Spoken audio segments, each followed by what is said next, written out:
그 옛날 바에톤이 아버지 아폴론을 찾아가 죽음을 무릅쓰고 자신이 당신의 아들임을 밝혔던 것처럼 나 역시 미래의 운명에 대해 알고자 하는 욕망을 숨길 수가 없었다. 베아트리체와 고조 할아버지의 영혼은 이런 내 마음을 알아차렸는지 나에게 다가왔다. 그때 베아트리체가 나를 경례하듯 입을 열었다. 그대의 조상에게 궁금한 것은 무엇이든 여쭤보세요. 그렇다고 우리 직이 늘어나는 것은 아니지만 마음속의 갈증은 그때그때 해소하는 것이 그대의 자신을 위해서 좋겠지요. 그녀의 경례에 힘입어 주저없이 내가 입을 열어 말했다. 나의 뿌리에 거룩한 등불이여. 할아버지께서는 이미 천국에 올라 계시니 우연과 인과의 법칙을 잘 알고 계시겠죠. 내가 위대한 시인 베르겔리우스와 베아트리체의 인도로 연옥의 정조의 산에 있는 동안이나 지옥을 순례하는 중에도 제 미래의 운명이 비극적일 것이라는 이야기를 들었습니다. 지옥에서는 파리나타와 브레네토로부터 그리고 연옥에서는 말라스피나와 오데리시에게서 내가 추방될 것이라는 예언을 들은 바가 있죠. 허나 나는 운명에 흔들리지 않을 것입니다. 따라서 어떤 운명이 닥쳐오더라도 관계가 없으니 내 미래의 운명에 대해 말씀해 주시길 바랍니다. 죽을 때를 미리 알고 이를 조용히 맞이하면 갑자기 죽는 것보다 고통이 적을 것이니 나 자신을 위해서도 부디 말씀을 해주시지요. 그러자 고조부는 좌고우면하지 않고 분명하고 단호하게 이야기를 시작했다. 이 세상에서 우연하게 일어나는 일들도 사실은 하나님의 섭리 안에서 일어나는 것이지. 그렇다고 매 사건마다 무슨 필연성을 띠는 것은 아니야. 마치 강물 위로 흘러가는 배가 저절로 움직이는 것처럼 보이는 것과 마찬가지라고 할 수 있지. 여기에는 우연과 필연이 미묘하게 섞여 있어 섣불리 판단할 수가 없어. 다만 하나님은 영혼의 눈으로 인간들이 우연히로 하는 일을 바라보고 계시지. 내 눈이 너를 위해 예정된 하나님의 섭리가 보이기 시작하고 있으니 이제부터 내 입이 바빠지겠구나. 고조부는 이렇게 말을 하고 고개를 들어 잠시 허공을 응시하더니 이야기를 계속했다. 너는 피렌체를 떠날 수밖에 없는 운명이다. 이미 너를 추명하기 위한 계획이 세워져 있기 때문에 머지않아 그렇게 될 거야. 너는 권력투쟁에서 패배한 후 교황 보니파시오 8세를 비롯한 일당에게 추방을 당할 거야. 너는 가족과 친지는 물론 그 밖의 모든 것을 잃게 될 거야. 그러나 하나님의 정의로운 심판은 천천히 그 모습을 드러내게 된단다. 내가 망명길에 오르게 될 것이라는 예언은 이미 연옥과 지옥에서 듣긴 했지만 이렇게 고조부의 입을 통해 들으니 가슴 한구석이 서늘해진 느낌이었다. 고조부의 말은 계속되었다. 너는 쓰디쓴 슬픔과 비애를 경험하게 되겠지. 눈물 젖은 빵을 씹을 것이며 나의 집 사다리로 오르내리게 될 거야. 그 중에서도 너를 힘들게 하는 것은 같이 추방된 백당에 믿었던 동지들의 배신이다. 그들은 너의 은혜와 축복을 원수로 갚을 것이며 끝까지 패악질로 너를 괴롭히겠지. 그럼에도 불구하고 얼굴을 붉힌 자는 네가 아니라 저들이란다. 너는 두 파당을 떠나 너만의 당을 갖게 될 거야. 내가 추방되어 동가식 서가숙하며 떠돌 때 나를 도와줄 사람은 없습니까? 왜 없겠나? 훗날 너는 롬바르디아 공의 후원을 받게 돼. 그 집안의 문장은 금으로 된 사닥다리 위에 로마 제국을 상징하는 독수리가 그려져 있지. 넌 훗날 황제의 대리인으로 기벨린당과 용감하게 싸워 그 이름을 드높인 바로톨 로메오의 동생 칸그란데 델라스칼라를 보게 될 거야. 그 사람이 너를 돌봐주게 되지. 나는 지푸라기라도 잡고 싶은 심정이었다. 칸그란데의 사람 됨됨이에 대해서도 말해주었다. 그는 태어날 때부터 힘센 별인 화성의 기운을 받아 빛을 내고 있지만 이제 겨우 9살에 불과한 어린애라 사람들이 알아보지 못하고 있지. 허나 성장하면서 훌륭한 덕성을 갖춘 인재로 그 위대함이 세간의 회자가 될 거야. 그로 인해 많은 사람의 운명이 뒤바뀌게 되지. 너는 그 이름을 잘 기억해 두되 입 밖에 내지는 말게. 이렇게 말을 마친 고조부의 영혼은 마지막 충고를 했다. 너를 올가맨 덫은 한두 해가 지나면 풀어지게 될 거야. 그렇다고 너에게 악을 행한 보니파시오 8세나 코르소 도타니 등등은 이웃을 저주하지 말라. 그것은 너의 이름이 저들이 죄값을 치른 후보다 더 멀리 미래에도 빛날 것이거든. 나는 거룩한 영혼인 고조 할아버지의 이야기를 들으면서 지금 내가 순례하고 있는 연기에 대한 이야기를 시로 써서 후대에 남기기로 결심했다. 물론 양심이 흐려진 자들은 내 시를 싫어할 것이고 학대할 것이다. 그러나 나는 내가 지옥과 연옥과 천국에서 보고 들은 것들을 다 드러낼 것이다. 그렇게 함으로써 죄 지은 자들을 부끄럽게 만들 것이다. 좋은 약은 입에 쓴 것처럼 내 시도 그렇게 될 것이다.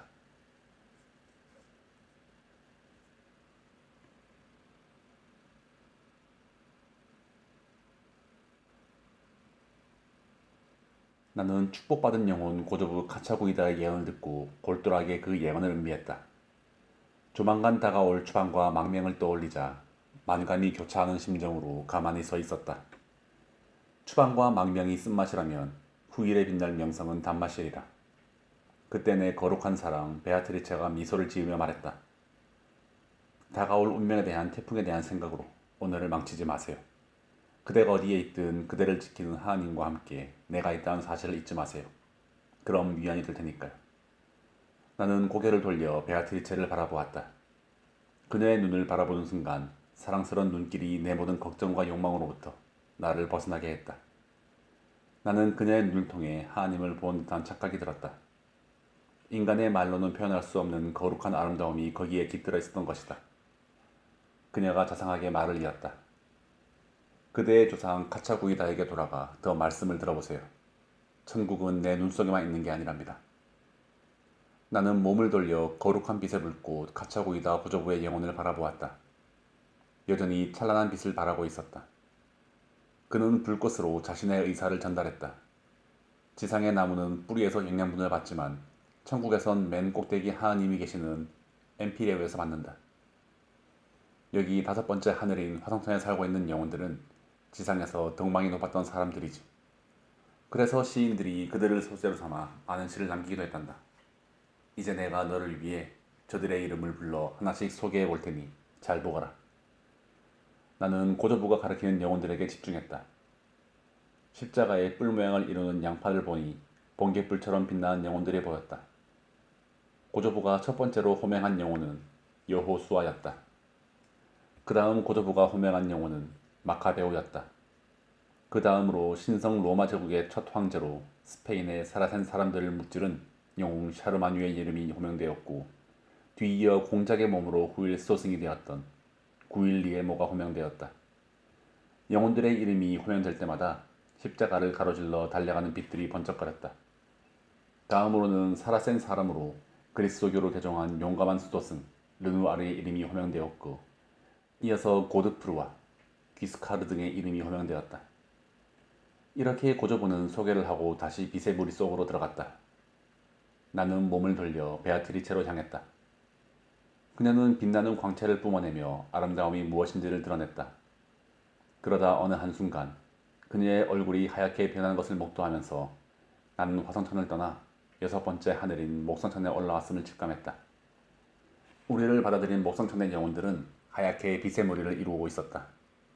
마치 새들의 무리가 여러 모형과 대열을 이루며 공중으로 날아오르는 것처럼 빛나는 영혼들은 이합 집산의 움직임을 보이며 라틴어 D자로, I자로, L자로 모양을 그리고 있었다. 이 모양은 너희가 서로 사랑하이다라는 라틴어의 첫 3글자였다. 나는 뮤즈를 불러 영감을 구하는 노래를 불렀다. 오 시의 여인 뮤즈야, 내가 본 천국의 영혼들을 노래할 수 있게 영감을 불어넣어 주시기를. 내 눈앞에서 영혼의 빛들은 35글자를 만들었는데 그것은 정의를 사랑하라와 땅을 심판하는 이여 라는 말이었다. 그 후에는 뒤에 5번째 낱말 M자에서 멈추었다. 그리고 M자 위에는 수많은 영혼들이 몰려와 빛을 바라며 움직이기 시작하더니 마침내 독수리의 형상을 그려냈다. 나는 독수리는 정의의 상징이므로 목성은 정의를 나타내는 하늘임을 깨달았다. 나는 정의의 목성천을 바라보며 지상에서도 정의가 실현되기를 갈구했다. 나는 하나님께 정의의 빛을 가로막는 연기가 어디에서 나온지를 잘 보시고 부디 원래의 빛이 회복되기를 염원했다. 연기가 나는 곳은 교황청이었다. 그 옛날 거룩한 성전이 상인들의 놀이터가 되고 제물로 비둘기를 파는 것을 보고 진노하셨던 예수님 당시로부터 1000년의 세월이 지났어도 상황은 마찬가지였던 것이다. 지금 교황 보니바시오 8세는 칼을 들고 싸움질을 하며 파문을 일삼고 또 돈을 받고 파문장을 거두어들이는 짓을 하고 있었다. 그는 하나님의 대리자가 아니라 성직 매매꾼에 불과했다. 그는 교회를 망치고 있지만 베드로와 바울은 아직도 교회를 지키고 있었다. 나는 천국의 영혼들에게 세상에서 길을 잃은 자들을 위해 기도해 줄 것을 부탁했다.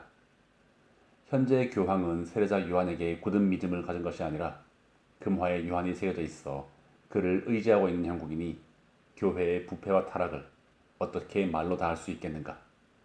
그러나 교황은 꼭 알아야 할 것이다. 세례자 요한을 금화에 새겨 넣은 것은 그가 피렌체의 수호 성자이기 때문이지 당신 같은 배금주의자들의 욕심을 채우라고 그랬던 것이 아니란 사실을 말이다.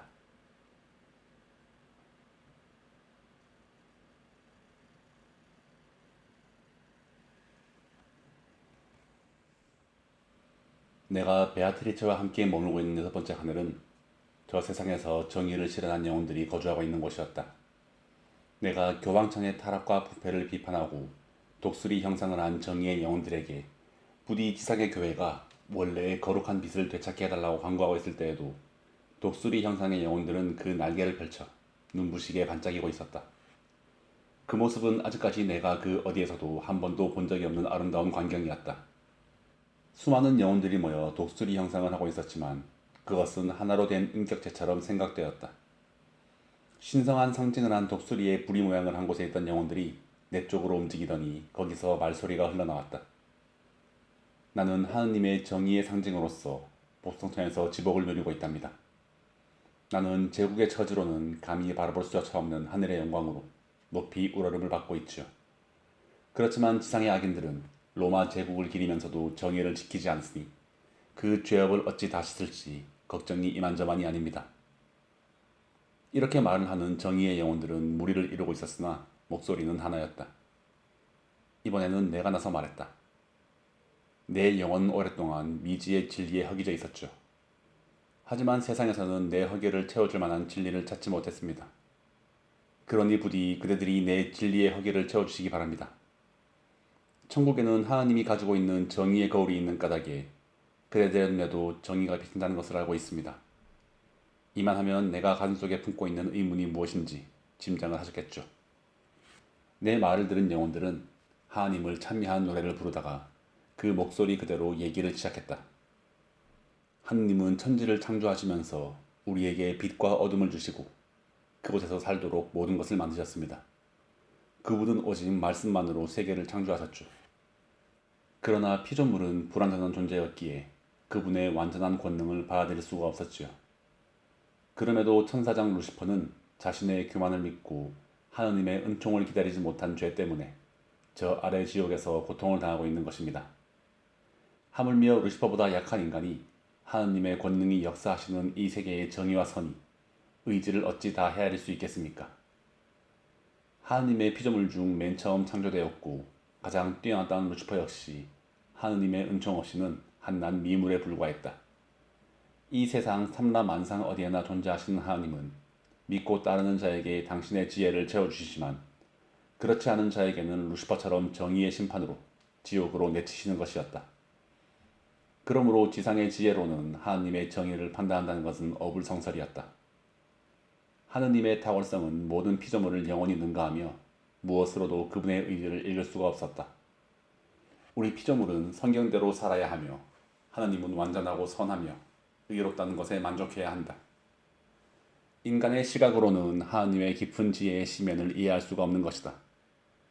그때 다시 독수리 형상의 영혼들이 부리를 움직이며 말했다. 그댄 아직 마음의 눈을 뜨지 못했나 봅니다. 마음속에 앙금이 남아있으니 말이오. 그대의 의심은 자신은 아무 잘못이 없지만 세례를 받지 못한 영혼이 저주를 받는다는 교리가 하느님의 정의에 과연 합당한가 하는 것이겠죠. 나는 그렇다고 조심스럽게 고개를 끄덕이며 수긍하는 자세를 보였다. 과연 그랬다. 그리스도가 이 세상에 오기 전에 살았던 착하고 선한 사람들이 지옥으로 떨어진다면 그게 과연 하느님의 공의로운 정의라고 할 수 있겠는가? 사실 이 문제는 일찍이 지옥의 림보를 지날 때 베르길리우스에게 들은 얘기였으나 아직 말끔하게 이해가 된 것은 아니었다.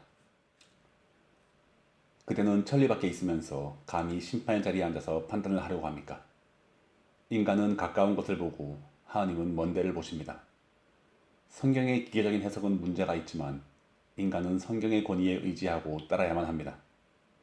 인간의 두뇌는 무디기 때문이죠. 정의란 다른 게 아니라 하느님의 의지에 우리를 일치시키는 것입니다. 하느님의 의지가 빛을 발하여 사물을 창조하신 이상 피조물 쪽으로 하느님의 의지가 굴절돼 왜곡될 까닭이 없습니다. 황새가 새끼에게 먹이를 먹이면 새끼가 어미를 쳐다보는 것처럼 나 역시 날개를 펼친 독수리 형상의 영혼들이 날개를 펼치고 노래하는 모습을 바라보기에 바빴다. 영혼들 역시 나를 쳐다보며 먹이를 먹여주는 말했다. 내 말을 그대가 알아듣지 못하는 것처럼 하나님의 정의의 심판도 인간을 알지 못할 것이요. 그리스도 없이 인간은 구원받을 수가 없는 존재입니다. 세례를 받고 그리스도를 믿는 신앙을 실천하지 않고는 그가 누구든지 천국에 들어갈 수가 없답니다.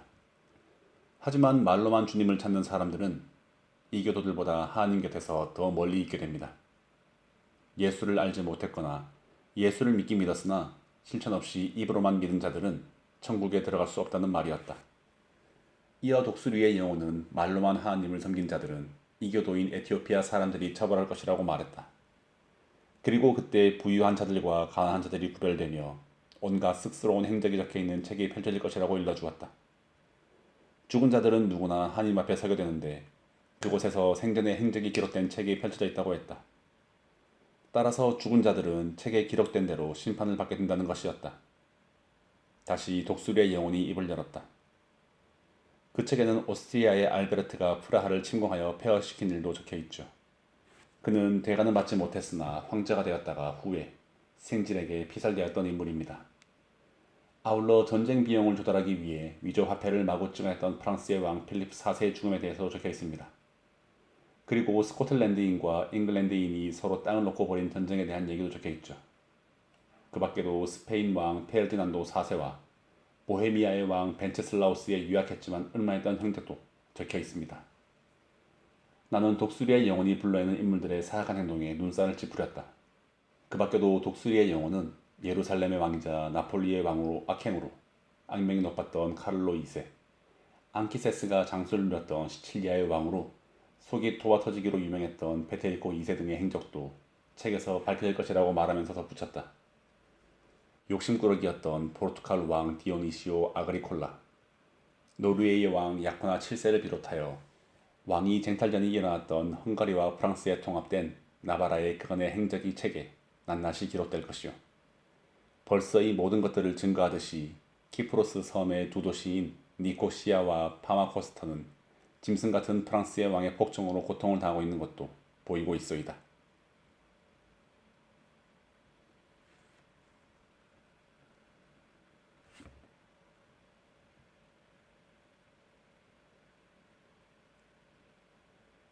내가 머물고 있는 목성천은 눈부신 광채를 내뿜으며 하느님의 영광을 드러내고 있었다.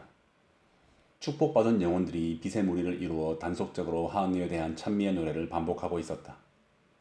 독수리의 영혼들이 잠시 조용해지자 다른 지복의 영혼들이 찬양하는데 상징적 실체로서 하나의 목소리가 아닌 각각의 제 목소리로 노래했다. 그리고 빛살이 사라질 때 태양의 빛을 반사시켜 빛나는 수많은 별들이 떠올라 하늘을 장식했다. 그때 통치자들의 표지임을 알리는 왕들의 휘장인 독수리 형상의 영혼들이 잠시 멈추었던 노래를 다시 시작했다. 마치 처음에는 바위 틈에서 솟아나 흘러가는 시냇물의 속삭임이 비파 소리처럼 들리더니 그 다음엔 피리 구멍에서 나오는 바람 소리처럼 들려왔고 마지막으로 거룩한 영혼들의 목소리가 되어 흘러나왔다. 지상의 독수리들은 태양의 직사광선을 견뎌내었다.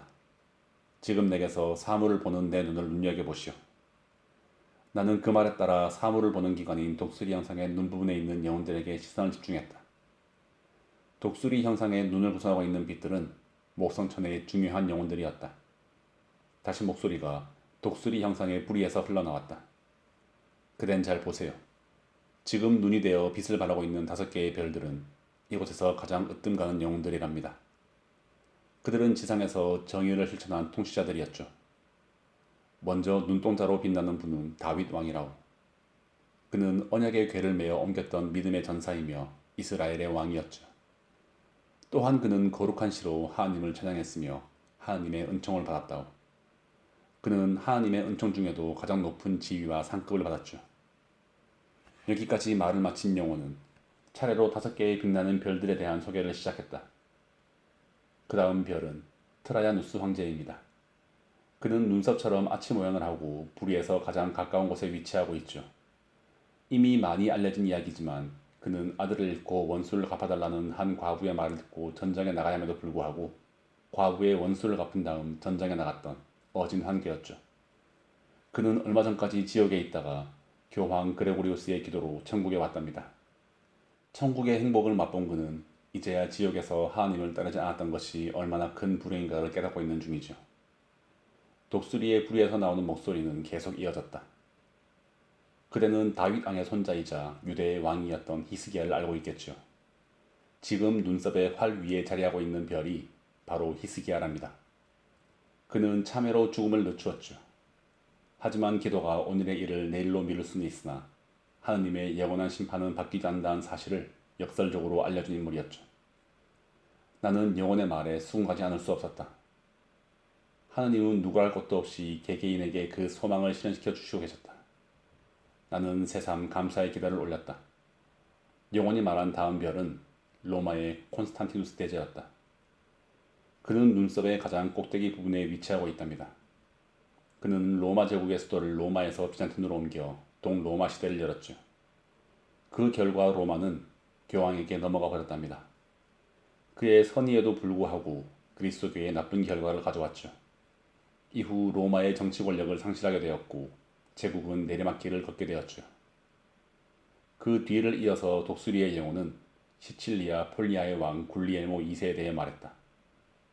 그는 눈썹 아래쪽에 위치하고 있죠. 그는 선정을 베풀고 평화와 정의를 사랑했기에 당시 사람들은 시칠리아를 가리켜 지상 낙원이라고 말을 했답니다. 하지만 지금은 폭정으로 통곡의 땅으로 변해버리고 말았죠. 하느님이 얼마나 의로운 통치자를 사랑하는지를 굴리엘모를 통해서 알 수 있답니다. 이번에는 내가 나서 독수리 영상의 영혼에게 다음 5번째 별은 누구인지를 물었다. 그는 트로이스 사람 리페우스랍니다. 그는 그대의 스승 베르길리우스로부터 가장 정의로운 영웅이라고 칭송을 받았던 인물입니다. 우리는 상상할 수 없지만 그게 하나님의 불가이한 섭리지요. 그는 비록 이교도였지만 지금은 빛나는 5번째 별로 하나님의 축복을 받고 있으니 누가 성령의 역사를 함부로 말할 수 있겠소. 아마 리페우스조차도 하나님의 은총을 받고 있지만 그의 눈으로 하나님의 심오한 섭리를 볼 수는 없을 것입니다. 나 역시 트라이아누스 황제와 트로이 사람 리페우스가 이곳에 와 있는 것을 보고 놀랐다. 그 둘은 그리스도를 알지 못하고 죽은 이교도로 생각했기 때문이다. 내 의문에 대해 독수리 영상의 영혼은 트라이아누스가 림보 지역에서 구원을 받아 천국에 오게 된 경위와 리페우스가 그리스도 강림 전에 장차 올 그를 믿고 여기 온 것은 하나님의 은혜로 말미암은 것이라고 했다. 이어 독수리의 영혼은 하나님의 예정의 신비를 인간은 알 수 없다고 말했다. 전체를 보지 못하고 부분만을 보는 인간에게 하느님의 예정된 신비는 다만 현묘할 뿐이라는 것이다. 그러므로 함부로 판단해서는 안 되는데 왜냐하면 우리 지식의 결핍도 하나님 앞에서는 기쁨이 되기 때문이라고 덧붙였다. 그러고 나서 하나님의 깊은 뜻을 탐지하려는 인간의 불순에 대한 경고로 말을 마쳤다. 그때까지 트라이아누스와 리페우스의 영혼은 독수리의 눈에서 더욱 찬란한 빛을 발하며 하나님의 축복과 영광을 밝히고 있었다.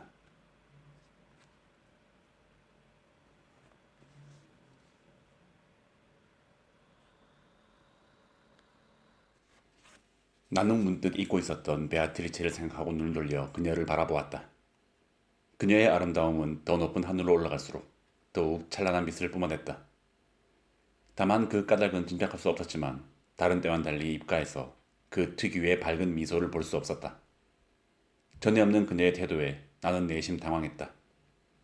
그녀가 다소 냉정한 표정으로 말했다. 내 이런 모습이 이상한가요? 하지만 내가 웃었다면 제가 되었던 세멜라처럼 그래도 그렇게 되었을 거예요.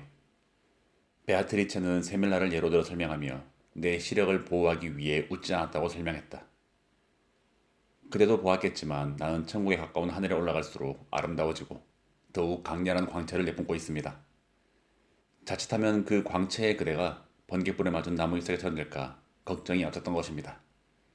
이제 내가 웃지 않은 이유를 알겠죠. 나는 그녀의 배려가 너무 고마웠지만 왜 하필 이 시점에서 그래야 하는지 궁금했다. 언제나 그렇듯이 그녀가 나서 내 궁금증을 해소해 주었다. 그건 우리가 이미 7번째 하늘인 토성천에 올라와 있기 때문입니다. 토성천은 원래 얼음알갱이들이 띠를 이루고 있어 서늘한 기운이 지배하는 곳이지만 지금은 불타는 사자성과 결합하여 적절한 빛을 던져주고 있죠. 이제 그대 마음을 눈이 이끈 대로 향하게 해보세요. 그럼 그 거울 속에 보이는 게 있을 테니까요. 나는 나의 수호자 베아트리체의 말에 기쁨으로 순종했다. 내가 베아트리체를 바라보자 거기서 나는 영원한 진리의 빛을 볼 수 있었다. 아마도 내 말을 이해하는 사람이라면 내가 그녀를 바라보면서 느끼는 기쁨보다 그녀의 말에 순종하면서 느끼는 기쁨이 더 크다는 것을 알 수 있었을 것이다. 그때 내 눈에 태양을 받아 반짝이는 황금 사다리가 보였다. 사다리는 마치 하늘에 이르는 영롱한 무지개처럼 내 눈이 미치지 않는 저 위쪽 까마득한 곳까지 이어져 있었다. 그리고 위쪽에서 수많은 빛의 무리가 장엄한 광채를 바라며 내려와 황금 사다리를 돌며 시계 밖으로 오르내리기를 반복하고 있었다. 그들은 지상에서 명상과 사색의 삶을 살았던 영혼들이었다. 그 모습은 까마귀들이 공중을 선회하다 지상으로 내려앉았다가 다시 올라가는 것과 흡사했다. 까마귀는 검고 아름다운 새가 아니었지만 그것은 수도자의 복장과 모습을 상징하는 것처럼 보였다. 그중 한 영혼이 내게 다가왔다. 나는 베아트리체의 동의를 얻어 그 영혼에게 물었다. 거룩한 영혼이시여, 내게는 그대의 대답을 들을 만한 공덕이 없습니다만 내가 질문을 하도록 허락해준 베아트리체를 보아 대답해 주십시오. 그대는 왜 내게 가까이 왔으며 또한 저 아래 천국에서는 언제나 찬미가가 울려 퍼지고 했는데 어찌 이곳에서는 노랫소리가 들리지 않나요? 예의 그 영혼이 대답을 했다. 그건 그대의 눈이 그렇듯이 귀 역시 지상의 소리에 익숙하기 때문이랍니다. 그리고 그건 거룩한 여인 베아트리체가 웃지 않는 것과 같은 이유이죠. 그리고 내가 사다리를 타고 저 위에서 내려온 것은 사랑의 몸짓으로 그대를 환영하기 위한 것입니다. 그 말에 나는 예정론의 신비를 알고 싶어 질문했다. 다른 40 영혼들 중에 어째서 하필 그대가 내 앞에 온 것입니까? 하나님께서 무슨 소임을 주셨나요? 내 말이 끝나기도 전에 영혼은 마치 뱀을 돌듯이 빙그르르 돌더니 더욱 빛나는 모습으로 말했다. 지금 나를 둘러싸고 있는 빛을 뚫고 하나님의 빛이 내 위에 와 계십니다. 그 힘이 나를 끌어당겨 빙그르르 돌았던 것이죠. 이것은 사랑의 기쁨에서 오는 선물로서 눈의 밝기에 따라 빛의 밝기도 달라지죠. 물론 가장 빛나는 영혼은 하나님을 가장 가까이 모시고 있는 세라핌 천사들이고요. 그대는 세라핌 천사도 모르는 것을 더 이상 알려고 하지 마세요. 그대의 질문은 하나님 외에는 누구도 흡족한 대답을 할 수 없습니다. 나는 영혼의 말에 말문이 막혔다. 거기다 영혼은 내게 예정의 신비에 대하여 깊이 묻지 말도록 세상에 돌아가 말해주길 요청까지 받았으니 나로서는 말문이 막힐 수밖에 없었다. 이에 나는 말머리를 돌려 그대가 누구냐고 물었다. 이탈리아 남부 그대의 고향 피렌체에서 멀지 않은 곳에 아펜디노라는 바위산이 있다오. 그리고 거기 산꼭대기에 오직 기도와 묵상만을 위해 축성된 성 십자가 수도원이 있죠. 나는 그곳에서 하나님을 찬미한 영광을 누리며 살았습니다. 계절에 상관없이 올리브즙으로 양식을 삶고 묵상으로 세월을 보냈죠. 허나 그 수도원은 허무하게 피폐해졌답니다. 머지않아 그 실체가 드러나게 될 테지요. 내가 그곳에 있을 때에는 피에트로 다미아노라고 불렸소이다. 피에트로 다미아노는 엄격한 성직자로 교회의 충복이었으며 하느님의 진정한 종이었다. 그가 성직에서 물러나 수도원으로 들어가 평범한 수사로 일생을 마감한 것은 그 때문이었다. 그는 성직에 대해 사람들이 임의로 씌워놓은 권세와 영광 속에 구더기가 들끓었다고 비판을 했다. 그래서 베드로와 바울이 그랬던 것처럼 헐벗고 야위어 아무 데서나 저거 먹었는데 세속의 성직자들은 짐승처럼 탐욕스러웠다고 분노했다. 요즘 성직자들은 옆에서 부축하고 앞에서 끌고 뒤에서 떠받쳐야 할 만큼 살이 엄청나게 쪘답니다. 그네들이 타는 말까지 그 꼴이라 두 마리의 짐승이 걸어가는 것과 뭐가 다르겠소. 오 하느님, 너무 참고 계십니다. 우리가 이 꼴을 대체 언제까지 봐야 하는 겁니까? 피에트로 다미아노의 말이 끝나자 수많은 빛의 영혼들이 사다리를 타고 내려와 맹을 돌았다. 그리고 피에트로 다미아노를 둘러싸더니 벼랑간 천둥 같은 함성을 내질렀다. 그 소리가 얼마나 크던지 지상에서는 한 번도 들어보지 못한 천둥 소리가 같았다. 나는 그 소리에 압도되어 그만 주저앉고 말았다.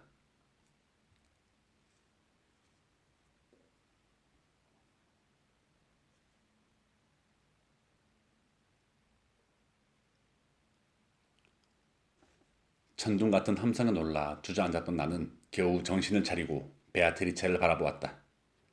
아마 누가 내 모습을 보았다면 공경에 처해 어머니를 부리며 구원을 요청하는 어린애 같았을 것이다. 그만큼 내 심정은 절박하고 불안했다. 나의 수호자 베아트리체가 나서 아이를 돌본 어머니처럼 자애로운 목소리로 말했다. 그대는 두려워할 필요가 없습니다. 여긴 천국이라는 것을 잊지 마세요. 여기서는 아무리 경천동지할 일이 일어나도 그것은 선한 열정의 결과인 것입니다. 그대가 들었던 천둥 같은 함성도 마찬가지랍니다. 그대는 내가 왜 미소를 보여주지 않은지를 기억하세요. 아울러 투성천에서는 왜 하나님을 찬미한 노래소리가 들려오지 않는지를 기억해보세요. 베아트리체의 말은 이어졌다. 그대가 들었던 천둥 같은 함성은 사실은 기도소리랍니다. 피아트로 다미아노가 교황과 추기경 등 부패한 선지자들을 두고 했던 말을 한번 기억해보세요. 그러면 그 함성은 타락하고 부패한 선지자들에게 떨어질 복수의 칼날임을 알게 될 것입니다. 하나님의 정의의 심판은 늦지도 빠르지도 않은 시점에 내려질 것입니다. 다만 그 심판을 기다리며 두려워하는 자들에게는 그 시기가 빠르다고 느껴질 뿐이겠죠. 자, 그러니 이제 눈을 들어 다른 영혼들을 보세요. 그대가 반가워할 훌륭한 영혼들을 볼 수 있을 것입니다. 나는 베아트리체의 말을 듣고 비로소 마음의 평안을 회복했다. 그리고 눈을 들어 그녀가 가리키는 곳을 바라보았다. 거기에는 수많은 영혼들이 진주처럼 영롱하게 빛나며 서로에게 빛을 주고받으며 일대 장관을 연출하고 있었다. 그것은 황홀하고 아름답고 거룩했다. 그 중에서 가장 크고 찬란하게 빛나는 영혼이 내 곁으로 다가와 말을 걸었다. 내가 카시노에 왔을 때 거기에는 아폴론과 비너스를 예배한 신전이 있어 무지 목매하고 불명한 백성들이 오르내리고 있었죠. 나는 신전을 헐고 그 자리에 진리를 가져오신 하나님의 집을 지어 갈팡질팡한 이교도들에게 그리스도교를 전파해 그들을 우상 숭배로부터 구원하게 되었답니다. 이런 일은 다 하나님의 은총 덕분이었죠. 그만하면 그대는 내가 이름을 밝히지 않아도 누군지 알 수 있겠지요.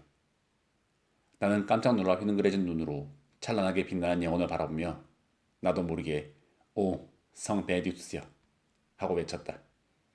그는 그리스도교의 역사에서 한 페이지를 이루는 성인 베네딕투스였던 것이다.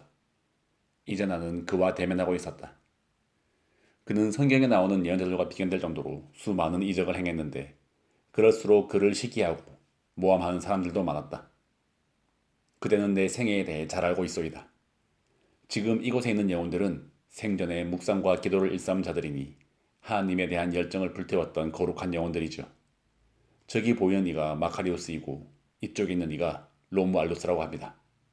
그들은 모두 베네딕트 회의 형제들로 참으로 아름다운 삶을 살았죠.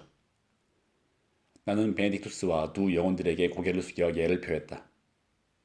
나는 베네딕투스가 나타나 내 마음을 태양의 장미가 피어나는 것처럼 밝혀주신 것에 대해 감사한 후 궁금했던 점을 물었다. 거룩한 빛에 둘러싸여 있는 베네딕투스 성인이시여.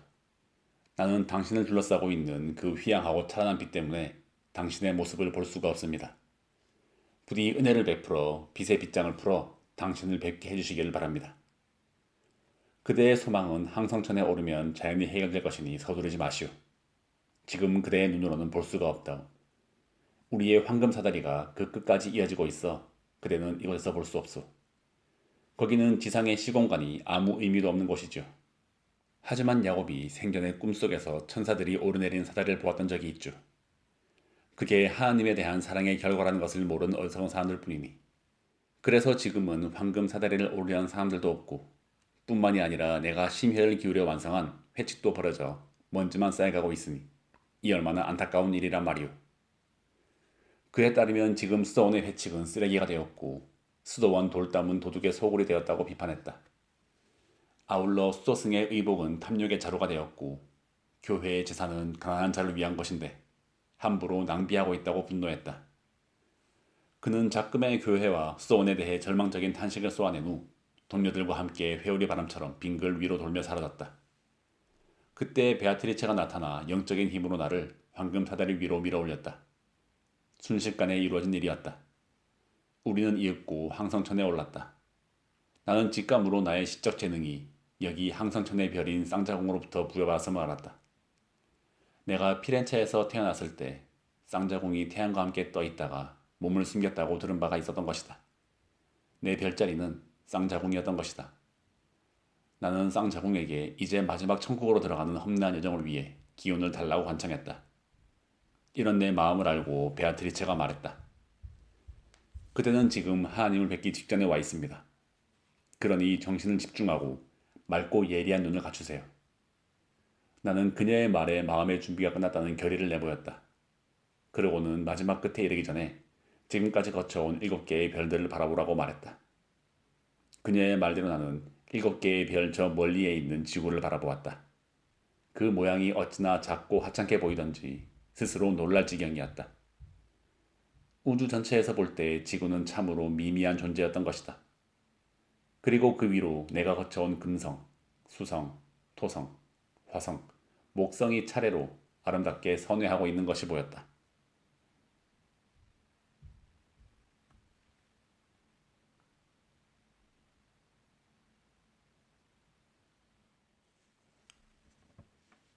목요일 항성천의 오후, 나는 언제나처럼 그리워하고 사모하는 베아트리체를 바라보고 있었다.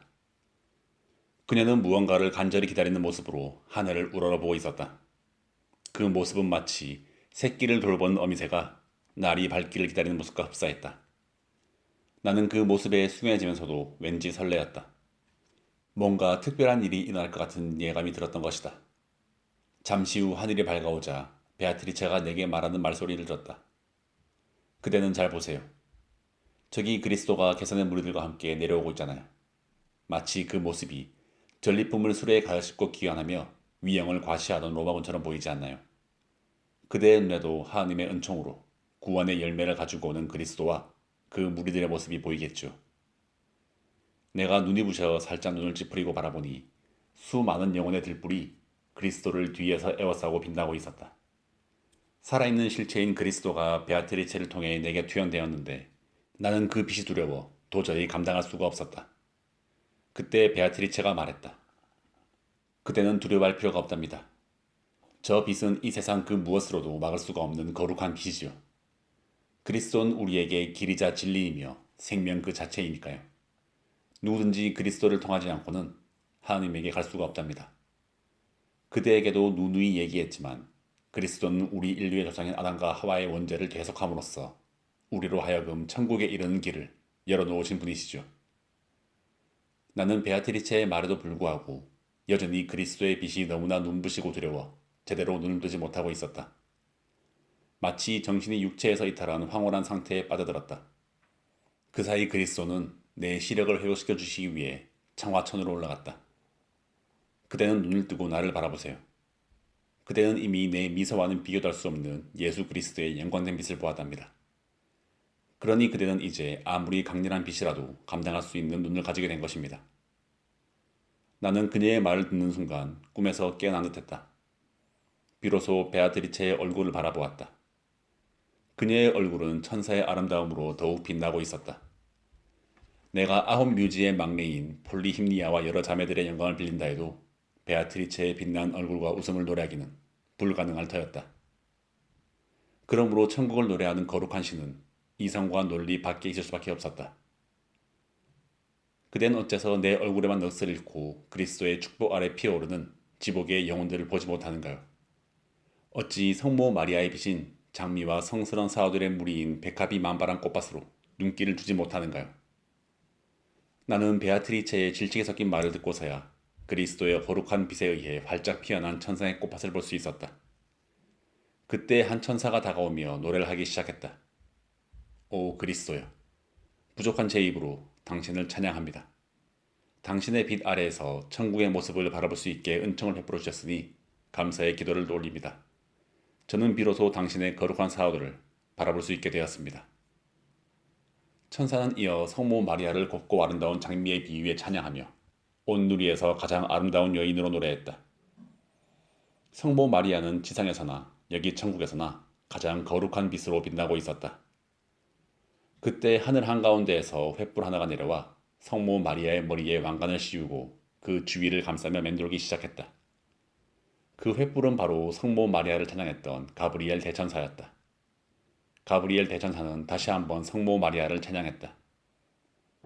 우리의 소원의 잠자리였던 뱃속에서부터 우리에게 뜻높은 즐거움을 주신 마리아여, 그리스도의 어머니시여. 당신이 그리스도를 따라 하늘의 맨 꼭대기 청하천으로 올라가시면 더욱 거룩함을 받아 이 몸은 당신의 주위를 맴돌 것입니다. 가브리엘 대천사의 찬양이 끝나자 일제의 다른 영혼들이 목소리 합쳐 대천사의 찬양을 따라했다. 천국의 9번째 하늘인 원동천은 다른 8하늘을 덮고 있으며 그들에게 힘을 분배한 역할을 하고 있었다. 그 안쪽은 청하천에서 가장 가까운 자리로 그리스도를 따라 성모 마리아가 승천하는 자리였다. 내가 있는 곳에서 그곳은 아득하게 멀리 있어 잘 보이지 않았다. 내 눈은 아들을 따라 천국에 오르는 성모 마리아의 승천을 따라하기에는 역부족이었다. 수많은 거룩한 영혼들이 마리아의 승천을 뒤따라가며 지상에서 부활절에 부르는 노래 하늘의 여왕이시여를 합창했다. 그리고 그때 하나님으로부터 천국의 열쇠를 받았던 베드로가 우리 앞에 나타났다. 그는 신구약 시대의 모든 성도들과 함께 항창선에 머무르며 생전에 세상의 악을 물리쳤던 승리를 자축하며 노래를 부르고 있었다.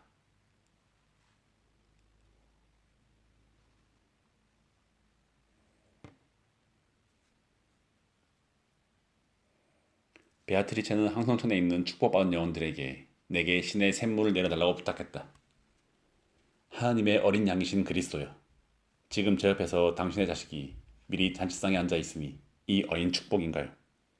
그는 지금 천국의 지식에 목말라 하고 있습니다. 부디 당신 자식의 목마름 해소할 샘물을 내려주시옵소서. 그러자 수많은 영혼들이 해성처럼 꼬리에 빗을 매달고 우리 주위로 몰려들어 맴돌기 시작했다. 축복받은 영혼들은 움직이지 않는 축 위에서 톱니바퀴가 돌아가듯이 동시에 돌아갔다. 어떤 것은 크고 어떤 것은 작게 다양한 움직임을 보이며 꼬리에 꼬리를 물고 춤을 추듯이 돌아가고 있었다. 그들은 그렇게 자신들의 풍요로움을 드러냈다. 그때 아주 크고 강렬한 광채를 내뿜는 영혼이 대열에서 빠져나왔다. 나는 그 강렬한 빛에 눈을 뜰 수 없을 정도였다. 그리고 그 빛은 돌연 베아트리체의 주위를 세 바퀴 돌더니 찬양의 노래를 불렀다. 그 찬양이 너무 신성하고 거룩해 감히 표현할 수 없었다. 나는 그저 보이는 대로 보고 들리는 대로 들을 수밖에 없었다. 마침내 그 영혼이 입을 열었다. 나의 누이여, 나의 하나님 곁을 지키는 거룩한 그대가 무슨 일로 이곳에 내려왔나요? 그대의 부탁은 무엇요? 내 그대의 마음을 읽고 그대의 간절한 부탁을 듣고자 저 지복의 영혼들로부터 잠시 벗어났다오. 이렇게 말을 마친 영혼은 성 베드로였다. 그는 베아트리체에게 어서 말하라는 듯이 시선을 집중시켰다. 천국의 열쇠를 받은 분이시여, 그 옛날 당신이 주님에 대한 강건한 믿음으로 물 위를 걸으셨던 것처럼 내 곁에 있는 이분의 믿음을 점검해 주십시오. 과연 이분이 바로 믿고 소망하며 사랑했는지를 가려주시기 바랍니다. 나는 베아트리체의 말을 들으며 베드로의 신문에 답할 준비와 각오를 다졌다. 마침내 베드로가 첫 번째 질문을 던졌다. 그리스도 안에서 한 형제이신 그대여, 그대는 믿음이란 대체 무엇이라고 생각하고 있는가? 나는 질문에 답하기 전에 간단하게 감사의 예를 표하고 대답을 시작했다. 훌륭하신 기수이자 대리자이신 당신에게 제 믿음을 고백하오니 부디 너그럽게 받아주옵소서. 당신과 함께 로마의 믿음의 반석 위에 올려놓은 사도 바울이 일찍이 말한 바 그대로 믿음이란 우리가 희망하는 것들의 보증이요 보이지 않는 사물의 증거라고 생각합니다. 베드로는 내 대답에 믿음의 본질을 깨닫고 있다고 인정하면서 물었다. 그렇다면 바울은 이것을 왜 실체와 확증으로 설명했는지 그 이유를 말해보시오. 천상의 일들은 지상의 인간들의 눈에는 감추어져 있습니다. 지상에선 그것들의 존재가 믿음 안에 있고 그 위에 희망이 세워지고 그래서 믿음의 실체로 인식이 되는 것입니다. 그러므로 우리는 이 믿음으로부터 직관해야 하는 것이므로 믿음은 그 자체가 확증의 성격을 할 수밖에 없습니다. 그럼 그대는 순전한 신앙을 그대의 영혼 속에 지니고 있는가? 제 믿음은 불순물이 없는 금화처럼 빛나는 값진 보석 그대로 간직하고 있습니다. 그대의 값진 보석은 어디에서 온 것인가? 그것은 하나님의 말씀인 신구약 성경 위에 부어진 성령으로부터 나오는 것입니다. 그렇다면 그대는 신구약 성경이 어떠한 이유로 하나님의 계시이자 진리라고 믿고 있는가? 그것은 성경에 있는 말씀이 기적적으로 증명되었기 때문입니다. 그대의 말은 일종의 순환 논법에 빠져 있는 게 아닌가? 모든 것이 다 성경으로 수렴되고 있으니 그렇지 않은가? 세계가 기독교로 개종한 것 자체가 최대의 기적으로서 이에 비하면 다른 기적은 미세한 것입니다. 이는 성경에 나타난 어떤 기적보다 경이로운 것입니다. 지금은 비록 가시나무가 되었지만 당신을 비롯한 사람들이 좋은 씨를 뿌려 풍성한 포도밭을 가꾸지 않으셨습니까?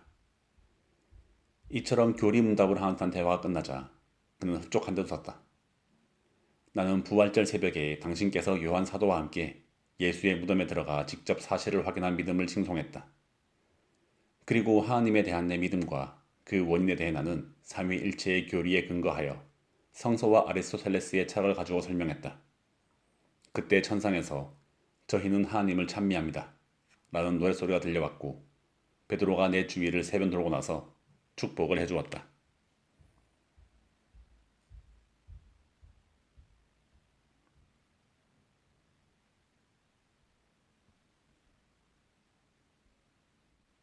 내가 고향에서 추방을 당해 유랑 생활을 견딜 수 있었던 것은 언젠가는 반드시 귀향할 수 있으리라는 일말의 기대가 있었기 때문이다.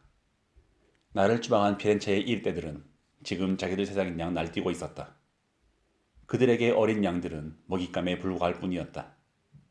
내 유랑 생활은 거친 광야를 헤매는 것과 같았다.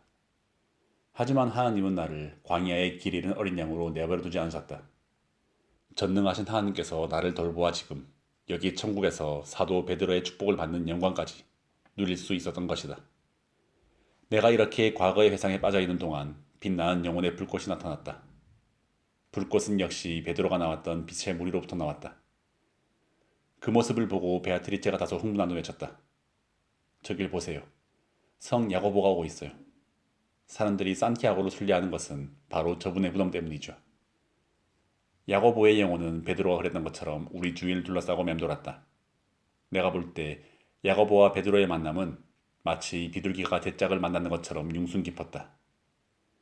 베아트리체는 내게 지혜가 부족하면 언제든지 하나님께 그것을 구하라고 조언했다. 그리고 야고보를 하나님의 첫 번째 제자라고 찬양하며 순교에 대해서도 칭송의 말을 건넸다. 이어 베아트리체는 하나님께서는 베드로를 믿음의 표상으로, 야고보를 소망의 표상으로, 요한을 사랑의 표상으로 삼고 있다고 상찬하며 내 소망이 이루어질 수 있도록 해달라고 부탁했다. 베아트리체의 부탁을 받은 야고보는 찬란한 빛을 바라며 말했다. 그대를 천상에 올라와 지복의 영혼들을 만나게 하신 뜻은 그대가 이곳에서 보고 들은 것을 지상에 있는 사람들에게 설명해 그들로 하여금 소망을 주기 위해서요. 나는 잘 알고 있다고 말했다. 그러자 야고보는 베아트리체가 부탁한 대로 내 무딘 지혜를 깨닫게 하는 듯이 질문했다. 그대는 말해보시오. 소망이란 무엇이며 소망이 어떻게 꽃이 피었는지를, 그리고 그 소망이 어디서 나왔는지를 말해보시오. 야고보의 질문이 끝나자 베아트리체가 두 번째 질문에 대해 대신 대답했다. 거룩하고 복된 영혼이시오. 하느님의 거울을 통해 이분을 비추어 보십시오. 그럼 알게 될 것입니다. 그는 누구보다도 굳건한 소망을 가진 하느님의 자식이라는 것을. 부디 은총을 베풀어 그에게 깨달음을 주시기 바랍니다. 베아트리체는 이렇게 말하고 나서 야고보의 나머지 두 가지 질문에 대해 나에게 대답하라고 일러주었다. 나는 먼저 우리 주 예수 그리스도의 이름으로 기도를 올리고 나서 소망이란 미래의 영광에 대한 기대이고 희망을 낳는 것은 은총과 공덕이라고 대답을 했다. 아울러 그 소망은 다윗의 시와 야고보서에서 배웠다고 대답을 했다. 내가 말을 마치자 천상에서 노랫소리가 들려왔다. 노래가 끝나자 휘황한 광채를 내뿜는 한 영혼이 두 사도가 있는 곳으로 다가왔다. 이어 새 불꽃의 영혼은 한데 어울려 춤을 추었다. 베아트리체는 새 씨마냥 새 영혼의 원물을 다소곳이 바라보았다. 그러고는 나에게 우리에게 새로 온 영혼은 야고보의 아우 요한이라고 일러주었다. 이렇게 믿음, 소망, 사랑을 상징하는 사도가 함께 모여 춤을 추는 모습은 내게 경이로움을 불러일으켰다. 베아트리체가 말했다. 가슴에서 피를 흘려 새끼를 먹여 살리고 자기 목숨을 버린 새가 전설의 새 펠리컨이죠. 그래서 흔히 그리스도를 상징하고 있는 새라고 불리고 있답니다. 그리스도 역시 십자가에서 피를 흘려 우리로 하여금 영적인 죽음에서 벗어나게 했죠. 그건 곧 인류의 구원이기도 합니다. 성 요한은 펠리컨인 그리스도의 가슴에 기대어 있던 사람이랍니다. 아울러 저 새 영혼은 그리스도가 최후의 만찬을 베푸실 때 그 옆자리에 앉아 있었던 분들이기도 하죠. 요한은 12제자 중에 한 사람이었다. 그는 예수님의 사랑과 신임을 받았고 예수님의 말씀을 후세에 전한 사도였다. 세간에서는 그가 영혼과 육체가 함께 승천했다고 믿고 있었다. 나 역시 그게 몹시 궁금했다. 내가 빛나는 영혼의 불꽃 속에서 요한의 육신을 보려 했을 때 요한의 목소리가 들려왔다. 그댄 분명하게 알아두기 바라오. 천국에서 영혼과 육체를 가진 분은 그리스도와 성모 마리아 두 분밖에 없다오. 그대는 이 사실을 지상의 사람들에게 분명하게 전해주어야 할 것이오. 한데 어울려 원물을 쓰던 영혼들이 요한이 말한 사이 움직임을 멈추었다. 마치 뱃사람들이 잠깐 쉬기 위해 노젓기를 멈춘 것처럼 일순 정적이 찾아왔다. 나는 돌연 불안을 느끼고 옆에 있는 베아트리체를 바라보았으나 눈이 어두워져 볼 수 없었다.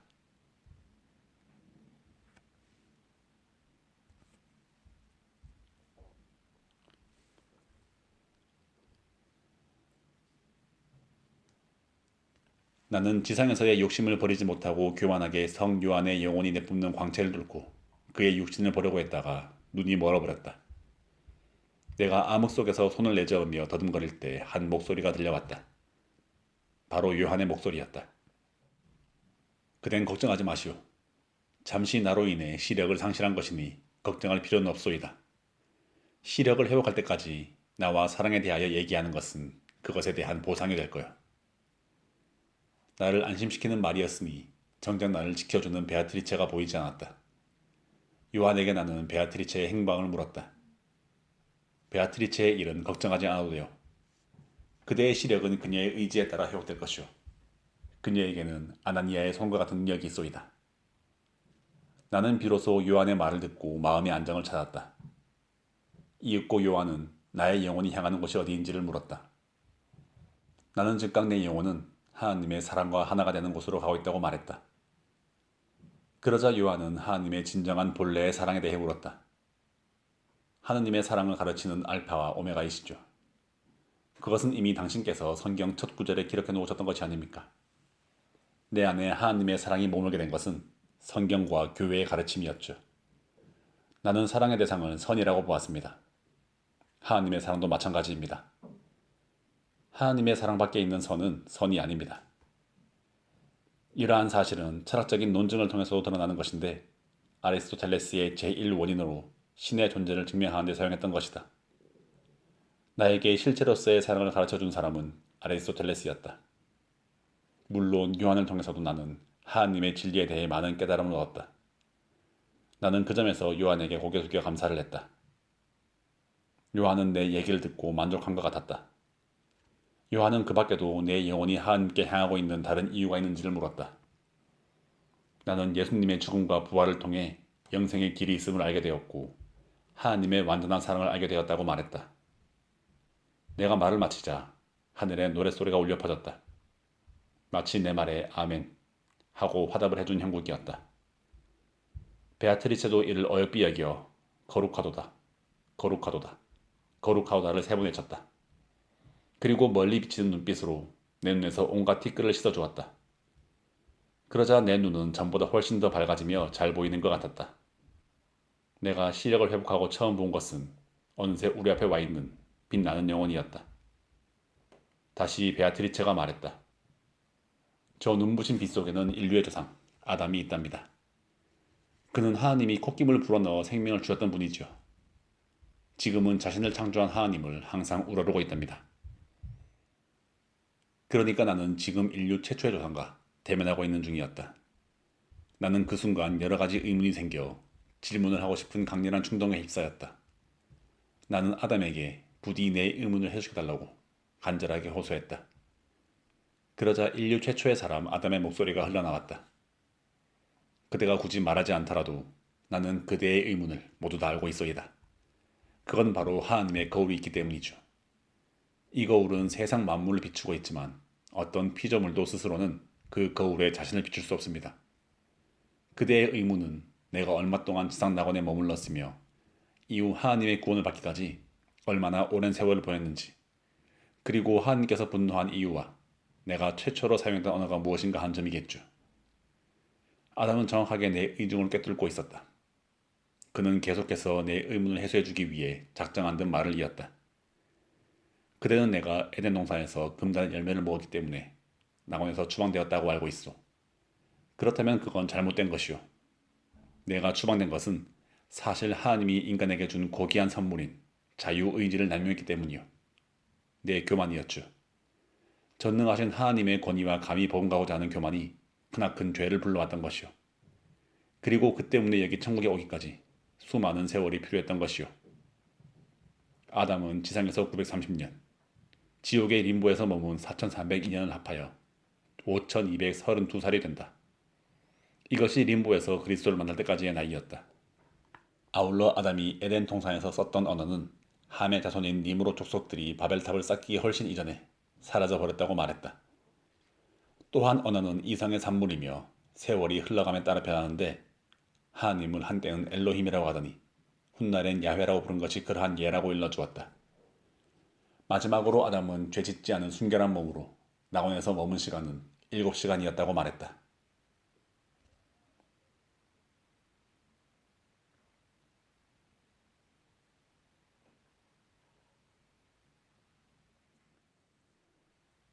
천상에서 삼위일체이신 하나님을 찬양하는 영광의 노랫소리가 울려 퍼지고 있었다.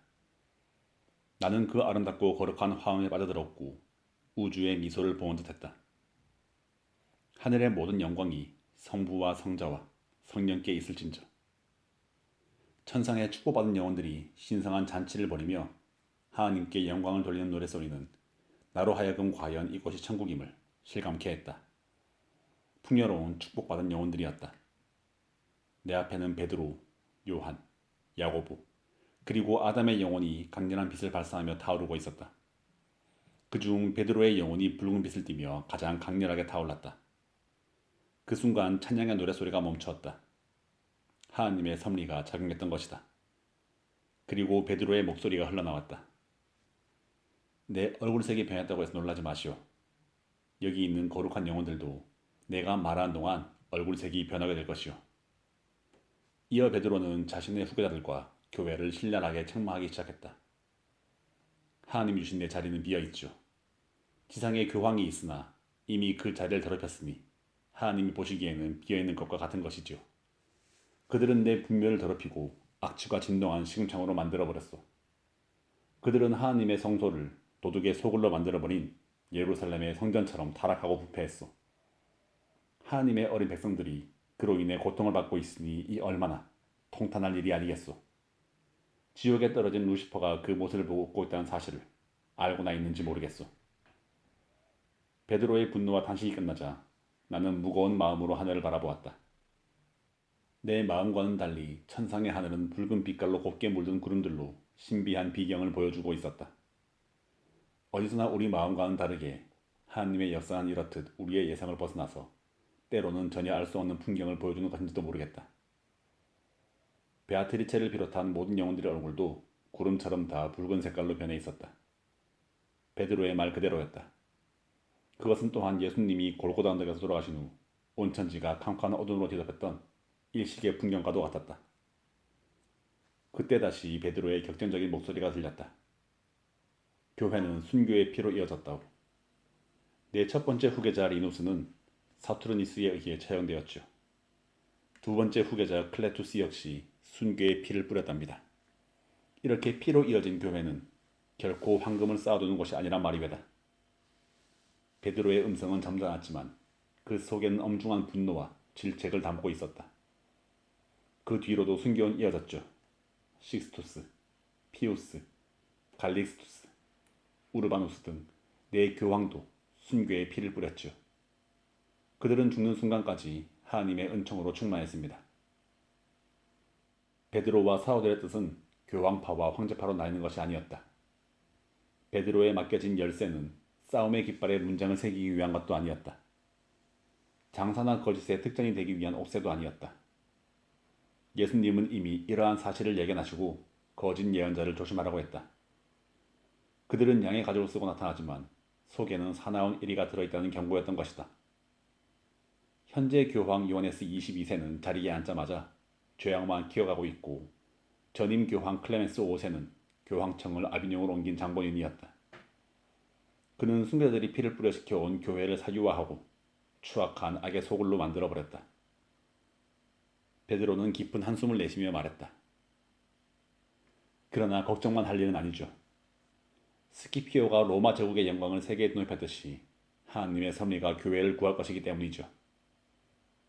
베드로는 이렇게 말하면서 내게 천상에서 보고 들은 것을 세상에 알리라고 명령했다. 나는 봄이 되어 얼어붙었던 땅에서 아지랑이가 피어오르듯이 지금까지 우리와 함께 있었던 영혼들이 천성으로 올라가는 것을 바라보았다. 그들의 뒷모습을 열심히 쫓았으나 소실점처럼 멀어지는 그 모습을 더 이상 쫓을 수가 없었다. 그때 베아트리체는 말했다. 저 아래를 보세요. 지금까지 그대가 거쳐온 하늘과 지구를 내려다보세요. 나는 그녀의 말에 따라 눈을 돌려 아래쪽을 바라보았다. 가장 먼저 시야에 들어오는 것은 적도의 바로 북쪽 북반구와 겐지스강, 중앙의 예루살렘, 그리고 오디세우스가 질주했던 지브롤터 해협의 백길도 보였다. 그러나 곧 시선을 거두어 나는 베아트리체를 바라보았다. 내 애타는 마음은 언제나 베아트리체를 향해 있었다. 그녀를 바라보게 하는 사랑의 힘이 그 순간 부지불식간에 나를 쌍지궁에서 9번째 하늘인 원동천으로 올려놓았다. 베아트리체는 원동천의 기능을 설명해 주었다. 그녀에 따르면 원동천이 8하늘을 뒤덮고 있으며 그 자체의 예지로 천체의 엔진 역할을 하고 있다고 일러주었다. 아울러 하나님이 있는 청하천은 빛과 사랑으로 원동천을 감싸고 있으며 원동천은 모든 하늘을 움직이는 엔진으로 다른 8하늘에게 힘을 배운한다고 했다. 그러니까 원동천은 하나님이 직접 움직이고 여러 하늘의 운행도 여기에서 비롯된다는 것이었다. 베아트리체는 마지막으로 인간의 탐욕과 지상의 무질서를 책망했다. 그리고 어린이들의 믿음과 순진성을 칭송하면서 조만간 거대한 폭풍이 몰아쳐 지상의 악을 쓸어버리고 그 다음에 제대로 된 지도자가 나타나 세상 사람들을 하나님의 바른 길로 인도하게 될 것이라고 예언했다.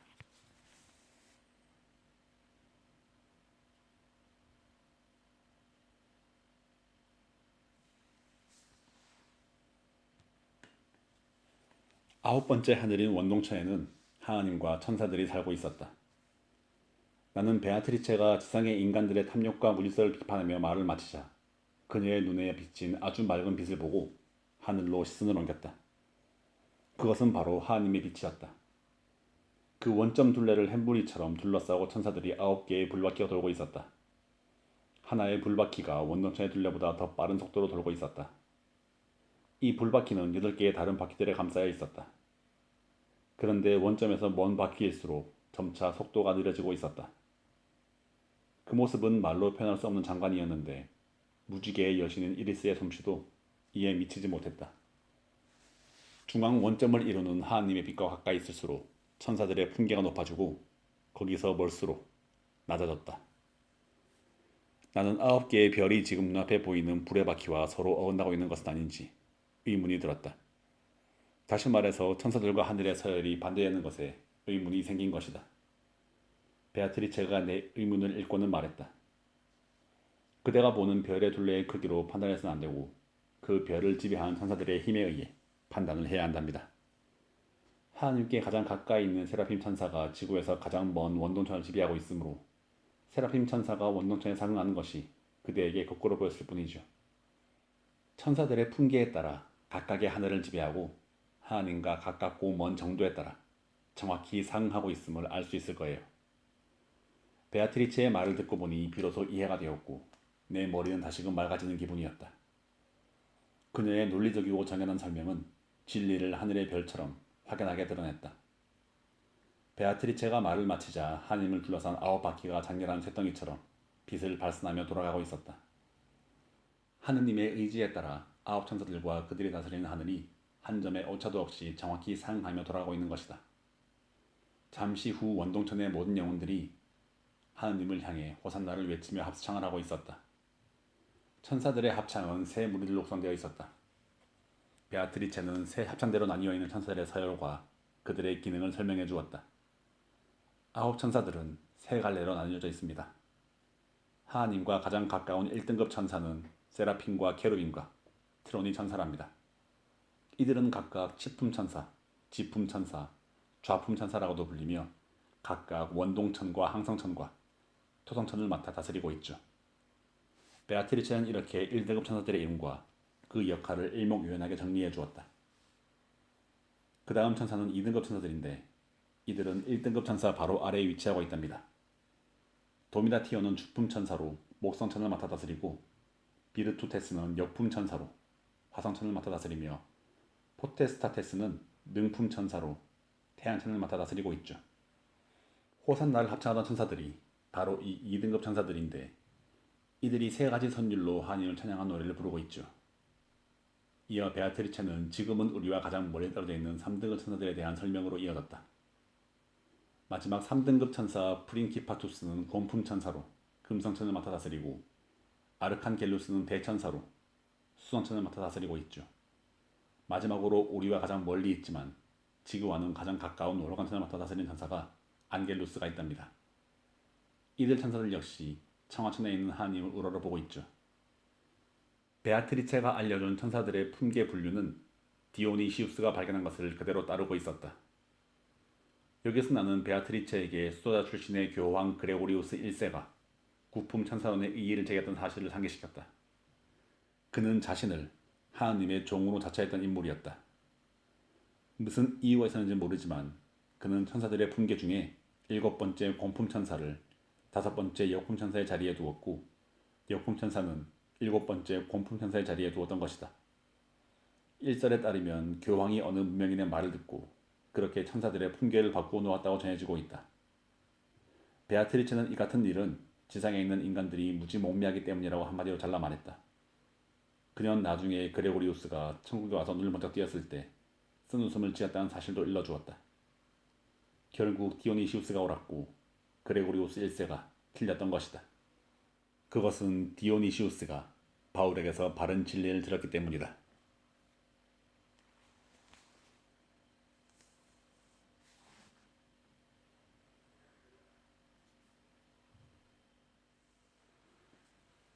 베아트리체는 천사들의 품계에 대한 말을 마치고 말없이 천사들에 둘러싸인 하나님의 원점을 바라보며 침묵했다. 그리고 잠시 후 입을 열었다.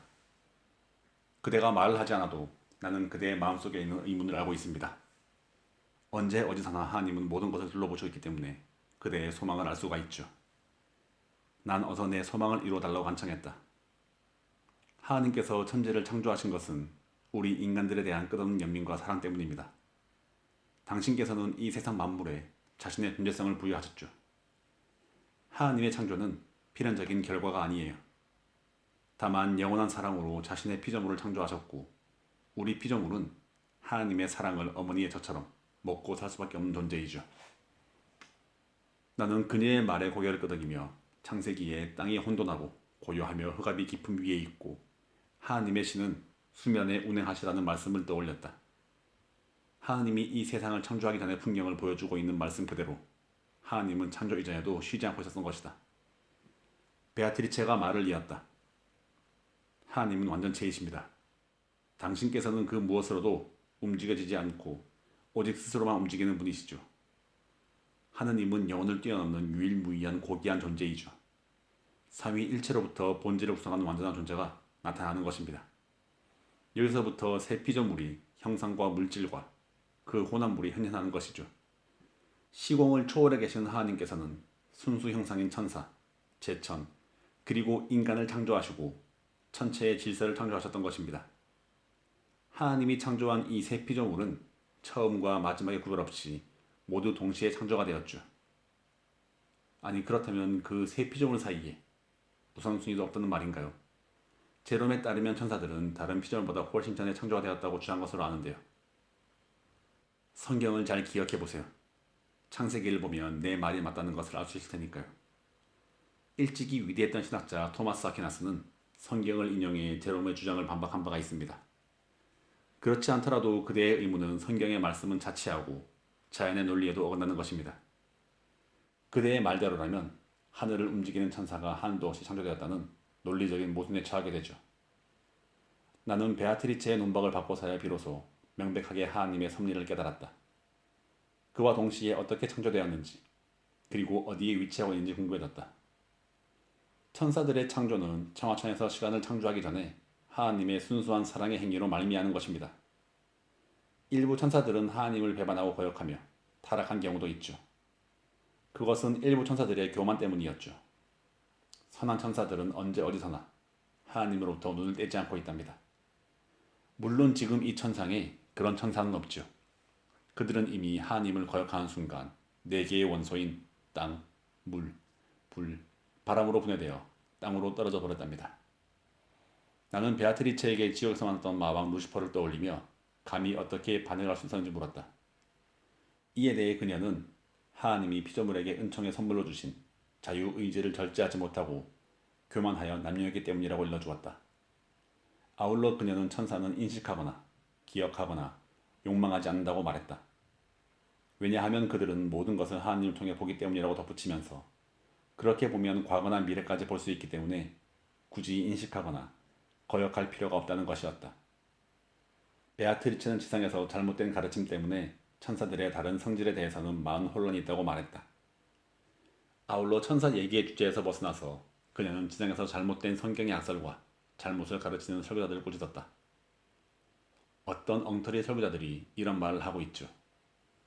그들은 예수 그리스도가 십자가에서 순환을 당하실 때 갑자기 캄캄해진 것은 때마침 일식 현상이 있었기 때문이라고 말이죠.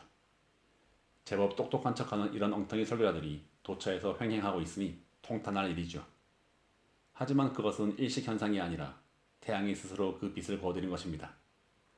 이런 탐욕의 설교자들이 거짓으로 세상을 어지럽히고 자신들의 배를 살찌웠던 것이죠. 예수 그리스도는 사도들에게 복음을 전하라고 했지 만담을 전하라고 하지 않았다. 절대로 세상에 나가 허튼 소리를 퍼뜨리고 하나님을 팔아 금화로 제 뱃속을 채우라고 하지 않았다. 그래서 사도들은 허름한 옷을 입고 거친 음식을 먹으며 하나님의 말씀의 씨앗을 퍼뜨렸던 것이다. 그러나 요즘 성직자들의 행태는 그야말로 못부린견의 사태를 보여주고 있다. 거짓 사멸령을 내세워 백성들의 돈으로 배를 불리고 있었다. 베아트리스는 이렇게 지상의 교회에서 벌어지고 있는 타락과 부패를 질타하고 나서 다시 천사 얘기로 돌아왔다. 그녀는 천사들은 무수하게 많다고 했다. 얼마나 많은지 인간의 관념으로는 도저히 헤아릴 수 없을 정도이지만 하나님께서는 그 많은 천사들에게 공평하게 광명의 빛을 주고 있다고 말했다. 그들은 하나님을 비추는 거울로서 지구와 청하천 사이에 존재한다고 덧붙이며 말을 맺었다.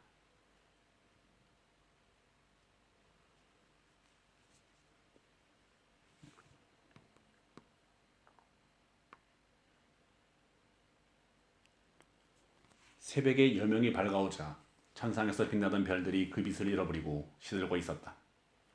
그와 동시에 아홉 천사들이 중심 원점을 이루는 찬란한 빛에서 점차 벗어나더니 시야에서 사라졌다. 나는 아무것도 볼 수 없게 되자 베아트리체를 바라보았다. 베아트리체의 아름다움이 절정에 달하여 내 업자한 재주로는 그 모습을 표현할 길이 없었다. 그것은 인간의 한계를 초월한 아름다움이었다. 그녀의 아름다움을 제대로 볼 수 있고 표현할 수 있는 분은 오직 하나님뿐이 없을 것이다. 나는 내 언어와 시적 재능에 절망하고 탄식했다. 그때 베아트리체가 입을 열었다. 지금 우린 원동천 위에 있는 순수한 빛으로 이루어진 엠피레오, 곧 청하천에 와 있답니다. 하나님의 빛과 사랑만이 넘치는 곳이며 시공간이 따로 없는 곳이기도 하죠. 여기 지복의 빛은 사랑이 가득한 지성적인 빛이 그 하나요. 기쁨이 가득하고 진실하며 선한 사랑이 그 둘이요. 일체의 감각을 초월한 기쁨이 그 셋이랍니다. 나는 그녀의 말을 듣고 나도 모르게 하나님의 영광을 찬양하는 기도를 드렸다. 베아트리체가 미소를 지으며 말을 이었다. 그대는 이제 여기에서 천국의 군대를 보게 될 것입니다. 그 하나는 지옥의 마왕 루시퍼와 싸운 선한 천사들이죠. 이 천사들은 하나님을 바라보는 것만으로도 행복을 느끼고 있습니다. 그리고 다른 하나는 세속의 악마들과 싸워 물리친 지복자의 영혼의 군대입니다. 그들은 최후의 심판 때 갖게 될 육신의 옷을 입은 상태 그대로 나타나게 될 것입니다. 그들을 가려주는 빛이 없기 때문이죠. 그리고 그녀의 말이 끝나는 것과 더불어 나는 강렬한 빛의 면사포로 감싸여 시력을 잃어버렸다. 그것은 내 시력을 단련시켜주기 위한 하나님의 배려였다. 곧이어 내 몸에 문득 활력이 솟아나고 시력이 회복되었다. 어떤 강렬한 빛도 감당할 수 있게 됐던 것이다. 내가 시력을 회복하고 본 첫 풍경은 눈앞에 펼쳐진 장엄한 빛의 강물이었다. 강에서 현란하게 반짝이며 흘러내리는 빛의 무리가 보였고 그 빛 속에서 불꽃을 일으키고 있던 천사들이 지복의 영혼들 속으로 떨어졌다. 그 모습이 찬란한 불꽃놀이를 보는 것과 같았다. 지복의 영혼들 속에 떨어져 파묻히는 경우가 있는가 하면 다시 뛰어오르는 천사도 있었는데 그 모습은 물고기가 폭포를 타고 오르는 것처럼 빛의 폭포를 연출하고 있었다. 그대가 보고 있는 것은 사실 실체의 그림자에 지나지 않는 것이랍니다. 그것은 그대의 시력이 아직은 빛 속에 감싸인 실체를 보기에는 충분하지 않다는 것이기도 하죠. 그대는 시력이 더욱 강해졌다고 생각하겠지만 그대의 시력은 더욱 강해져야 합니다. 그 어떤 강렬한 빛도 감상할 수 있도록 시련을 단련시켜야 합니다. 그대의 눈을 빛의 강물 위에 고정시키세요. 그리고 눈으로 그 빛을 마시도록 하세요. 나는 그 말을 듣자마자 몸을 구부려 눈으로 빛의 강물을 들이마셨다. 빛의 세례식이었던 것이었다. 그러자 조금 전까지 길게 보이던 강물이 둥글게 보이는 것이었다. 이제까지와는 전혀 차원이 다른 개안이었다. 마치 얼굴에 가면을 쓰고 보던 사람이 그 가면을 벗고 세상을 보는 듯한 기분이었다. 따라서 형체를 알아볼 수 없던 사물들이 비로소 내 눈앞에서 실체로서 그 모습을 똑똑하게 볼 수 있게 되었다. 내 눈에 천사와 지복자들이 잔치를 벌이는 모습과 천상의 두 궁궐이 보였다. 그때 나도 모르게 내 입에서 하나님에 대한 찬양이 흘러나왔다. 오 하나님의 빛이여, 당신의 빛을 받고 지복한 영혼들과 궁궐을 보았으니 나로 하여금 내가 지금 본 것을 그대로 말하기 허락해 주옵소서. 나는 기쁨에 겨워 하나님을 찬양하고 천상의 그 아름다운 모습에 감동하여 하나님께 간청했던 것이다. 이제 나는 천상의 그 어떤 빛도 그 실체를 볼 수 있었다. 내 눈에는 저 위쪽에서 하나님을 비추는 빛이 보였다. 그 빛은 둥글게 뻗어 있었고 그 바퀴 둘레는 태양의 둘레보다 더 크게 퍼져 있었다. 이에 내 눈에는 수많은 지복의 영혼들로 이루어진 빛의 무리가 장미 화원으로 변하는 것이 보였다. 그때 베아트리체나 나를 장미 화원 한가운데로 인도하더니 말했다. 그대는 잘 보세요. 종려나무 나뭇가지를 들고 하나님의 옥자와 어린 양 옆에 서 있는 복된 영혼들의 면면을 보세요. 이제 이 천국 하원의 자리는 거의 차가고 있죠. 빈자리가 얼마 없죠. 그나마 지금 지상은 타락하고 부패하여 이곳에 올 수 있는 사람이 적긴 하지만 말이죠. 그리고 저 자리는 하인이 17세가 앉을 자리랍니다. 그가 로마의 황제가 되어 질서를 바로잡고 이탈리아는 평화를 찾게 될 겁니다. 지긋지긋했던 교권과 황권의 불화와 대립도 끝나고 화해를 하게 될 것입니다. 그럼 그때도 살아있는 동안 평화롭던 피렌체의 원래 모습을 볼 수 있게 되겠죠. 나는 그녀의 말에 환호했다. 베아트리체는 마지막으로 하인리히의 뒤를 이어 황제가 될 클레멘스 5세의 비운의 말로를 예언하며 그는 결국 지옥의 8번째 구덩이로 떨어져 처박힐 것이라고 말했다.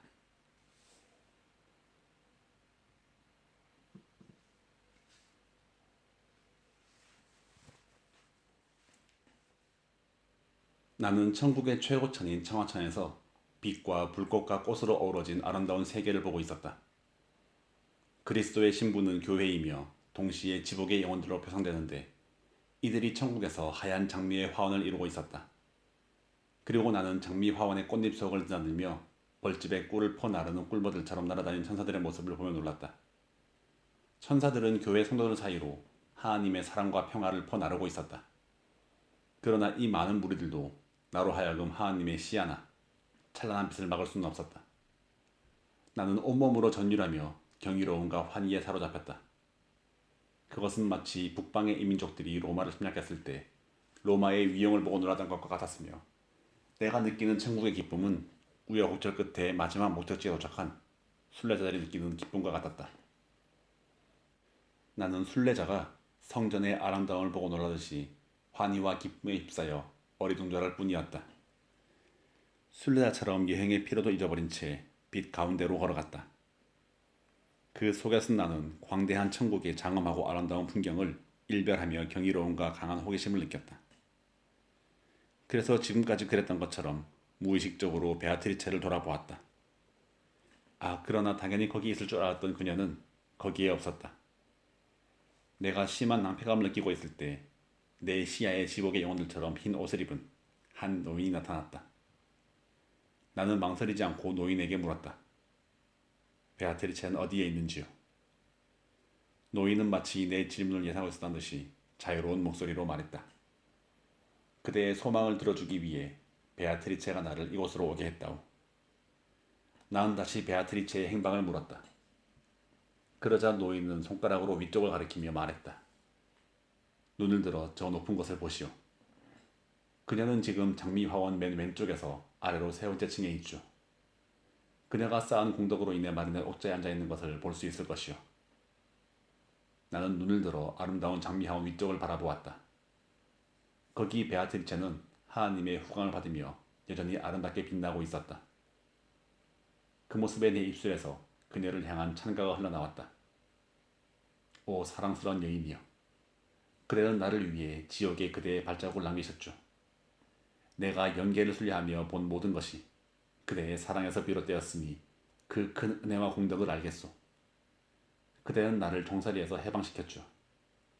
따라서 그대는 그대가 할 수 있는 일을 다 하셨습니다. 내 안에 그대의 너그러움을 간직하고 있으니 내 영혼이 그대의 의지에 따라 육체에서 풀려나게 해주시기를 바랍니다. 내가 노래를 마치며 베아트리체를 바라보니 그녀는 나를 굽어보고 있었다. 그런 다음 미소를 보이며 생명의 새 및 영원한 샘물로 돌아갔다. 나는 베아트리체의 역할이 여기까지라는 것을 직감했다. 천국에 같이 있지만 최고천의 맨 꼭대기까지는 함께할 수가 없었다. 그녀 대신에 그녀를 이어 나를 인도할 노인이 나서 말했다. 그대를 위해 베아트리체는 기도와 거룩한 사랑으로 나를 이곳으로 보내셨죠.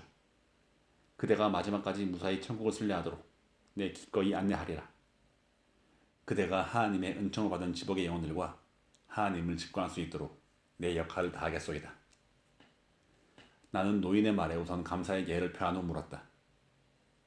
이렇게 안내를 해주시니 고맙긴 합니다만 어르신께서 누구신지요?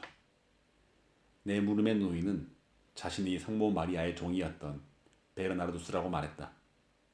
나는 깜짝 놀랐다. 동시에 경이로움에 휩싸이며 온몸에 전율이 일었다. 이제 베리귤루스와 베아트리체에 이어 내게 하늘의 궁극적인 모습을 보여주기 위해 깊은 명상과 지혜를 갖춘 베르나르두스가 나섰던 것이다. 그는 이미 세상에서 명성을 통해 하늘의 평안을 맛본 사람이었다. 그의 순수한 사랑을 보면서 나 역시 그런 사랑에 감염되었다. 그의 깊은 명상을 따라 나 또한 명상과 관조에 들어갔다. 그대는 저 아래쪽에 눈을 두지 말고 저 위쪽 아득히 먼 데를 올려보시오. 그래야만 천국의 참모습을 볼 수 있거든. 그대는 정신을 중지켜 하얀 장미화원의 중심 노란 꽃술을 바라보시오. 그러면 거기서 우리의 어머니이신 성모 마리아를 볼 수 있어. 천상의 모든 천사들도 그분께 영광의 찬송을 드리며 기뻐 춤을 추고 있죠. 내가 베르나르두스의 말을 듣고 눈길을 돌리자 거기 황금 불꽃의 깃발이 보였다. 바로 평화와 하늘의 여왕 성모 마리아의 깃발이었다. 그 주위에는 저마다 빛과 성질이 다른 수많은 천사들이 춤을 추고 있었다. 천사는 각각 개별적으로 찬양을 하며 춤을 추면서도 성모 마리아를 중심으로 하나로 통일되어 있었다. 나는 거기서 깃발 한가운데서 찬란한 광채를 뿜어내는 성모 마리아를 보았다. 어느새 내 열망은 성모 마리아에게 하고 싶은 충동으로 격렬하게 불타올랐다.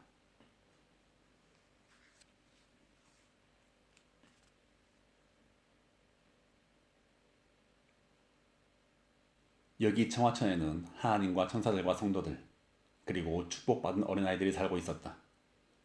성 베르나르두스는 오랫동안 성모 마리아를 응시하고 있었다.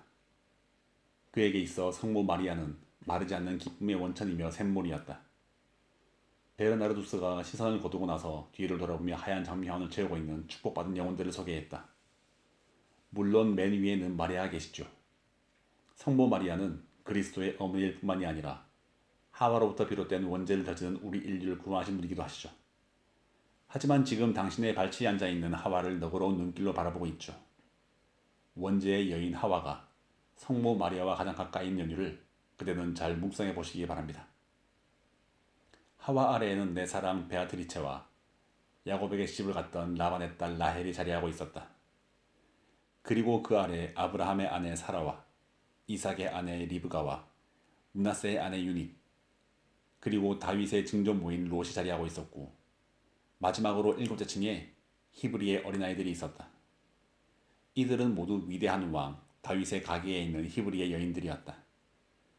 베르나르두스는 다윗의 가계와 그 가문을 칭송하며 말을 이었다. 그대는 위대한 꽃잎들을 보게 될 것이요. 아름다운 꽃잎 속에 꽃잎이 겹겹이 쌓여있는 모습을 말이죠. 나는 문득 장미하원의 여러 지복의 영혼들이 신약과 구약으로 나눠져 있는지 궁금했다. 내가 보니 장미하원을 수직으로 양분하여 왼편에는 앞으로 오실 그리스도를 기다리는 구약의 영혼들이, 그리고 오른편에는 이미 오신 그리스도를 따르는 신약의 영혼들이 위치하고 있었다. 그건 그럴 수밖에 없지요. 구약의 영혼들은 장차 오실 예수 그리스도를 그리워하며 기다리는 입장이고, 신약의 영혼들은 이미 오신 예수 그리스도를 따르는 입장이니 서로 나뉘어 있을 수밖에 없죠. 물론 한 분이신 삼위일체 예수 그리스도를 믿는 신앙은 하나이며 이는 신구약 모든 영혼들에게 같은 것입니다. 베르나르두스의 말은 예수님이 오시기 전에 죽은 구약의 영혼들도 구원을 받는 데는 아무런 단계가 없다는 뜻이었다. 그러고는 오른쪽 자리를 가리키며 앞으로 구원을 받아 천국에 올 영혼들을 위한 자리라고 일러두었다. 한편 베르나르두스는 신약의 영혼들이 위치하고 있는 오른쪽 빈자리를 가리키며 세례 요한의 자리라고 말했다. 세례 요한은 예수님보다 앞서 유대 광야에서 그분의 도래를 예고하며 믿는 자들에게 세례를 주고 하나님의 사랑을 실천하 선교한 예언자였다. 요한의 자리 아래에는 프란체스코와 베네딕투스와 아우구스티누스 등이 자리 잡고 있었다. 그리고 수직으로 양분하여 두 구획을 한복판에서 가로로 갈라놓은 층 아래에는 어린 아이들의 영혼들이 하느님의 은총에 따라 여러 층으로 나뉘어 위치하고 있었다. 저들은 아직 이성을 갖추지 못한 어린 영혼들이죠. 저들은 비록 공덕을 쌓은 바가 없지만 예수님의 사랑으로 구원을 받아 이곳에 있는 것입니다. 그들은 자유의지에서 오는 선택을 갖기 전에 육체를 벗었기 때문에 가능했죠. 나는 베르나르두스의 말을 이해할 수 있었다. 저 어린 영혼들은 선과 악을 행한 바도 없었고 더구나 무슨 공덕을 쌓은 적도 없지만 하나님의 섭리에 따라 이곳에서 안락을 취하고 있었다. 신구약 시대를 막론하고 어린 아이들의 영혼도 그가 처했던 상황에 따라 하나님의 섭리에 따라 그 위치가 결정되었던 것이다. 예컨대 신약시대에 이르러서 그리스도의 완전한 세례를 받지 않으면 비록 죄가 없는 어린아이라도 사후에 림보에 머물러야만 했다. 다시 베르나르두스의 목소리가 들려왔다. 그대가 그리스도를 뵙기 위해서는 충분한 명상의 힘을 길러야 합니다. 그러기 위해서는 지금 성모 마리아에게 시선을 집중해야 합니다. 그분에게서 발산되는 빛을 감당해야만 그리스도를 볼 수 있는 능력을 가지게 되니까요. 나는 그의 말에 정신을 번쩍 차리고 성모 마리아의 얼굴에 시선을 모으고 집중했다. 지고지순한 아름다움의 결정체가 거기 있었다. 내 둔한 재주로는 표현할 길이 없는 천상의 거룩한 아름다움의 총화였다. 황홀경이 따로 없었다. 성모 마리아 앞에서는 여러 천사들이 날개를 활짝 펴고 경건하고 아름다운 화음으로 마리아를 찬양하고 있었다. 은총이 가득하신 마리아야, 항상 기뻐하소서. 천사들의 찬양과 더불어 가브리엘 천사가 날개를 활짝 펼친 채 노래하고 있었다. 베르나르두스는 찬란한 광채에 휩싸인 성모 마리아 아래에 있는 영혼들을 가리키며 아담과 베드로라고 일러주었다. 인류의 조상과 그리스도교의 반석을 놓은 첫 창시자가 성모 마리아와 가장 가까운 곳에서 기쁨을 누리고 있었다. 베르나르두스는 이어 사도 요한의 영혼과 모세를 가리켰다.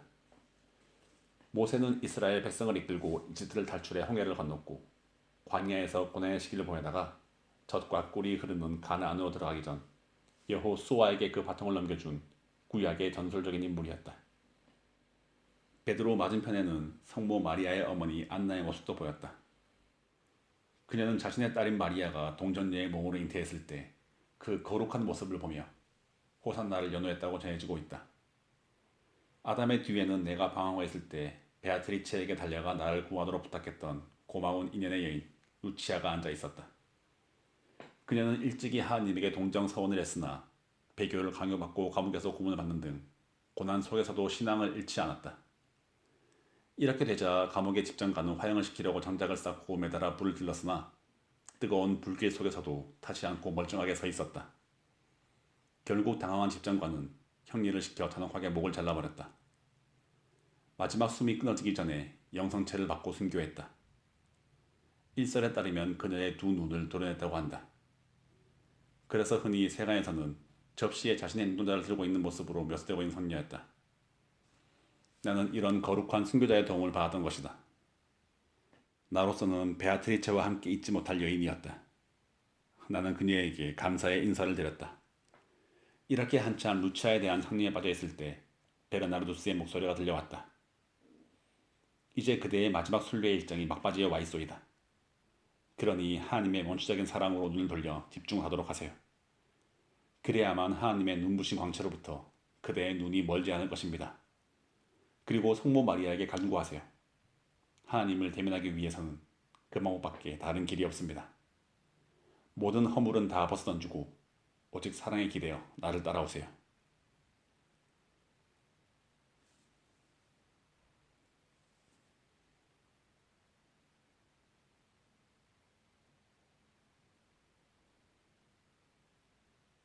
베르나르두스는 내 순례의 마지막 여정인 하나님과의 만남을 앞두고 마리아에게 거룩한 기도를 바쳤다. 그것은 나로 하여금 하나님의 본성을 직관할 수 있도록 성모 마리아에게 도움을 요청하는 기도이자 위대한 성모 마리아에 대한 뜨거운 찬양의 기도였다.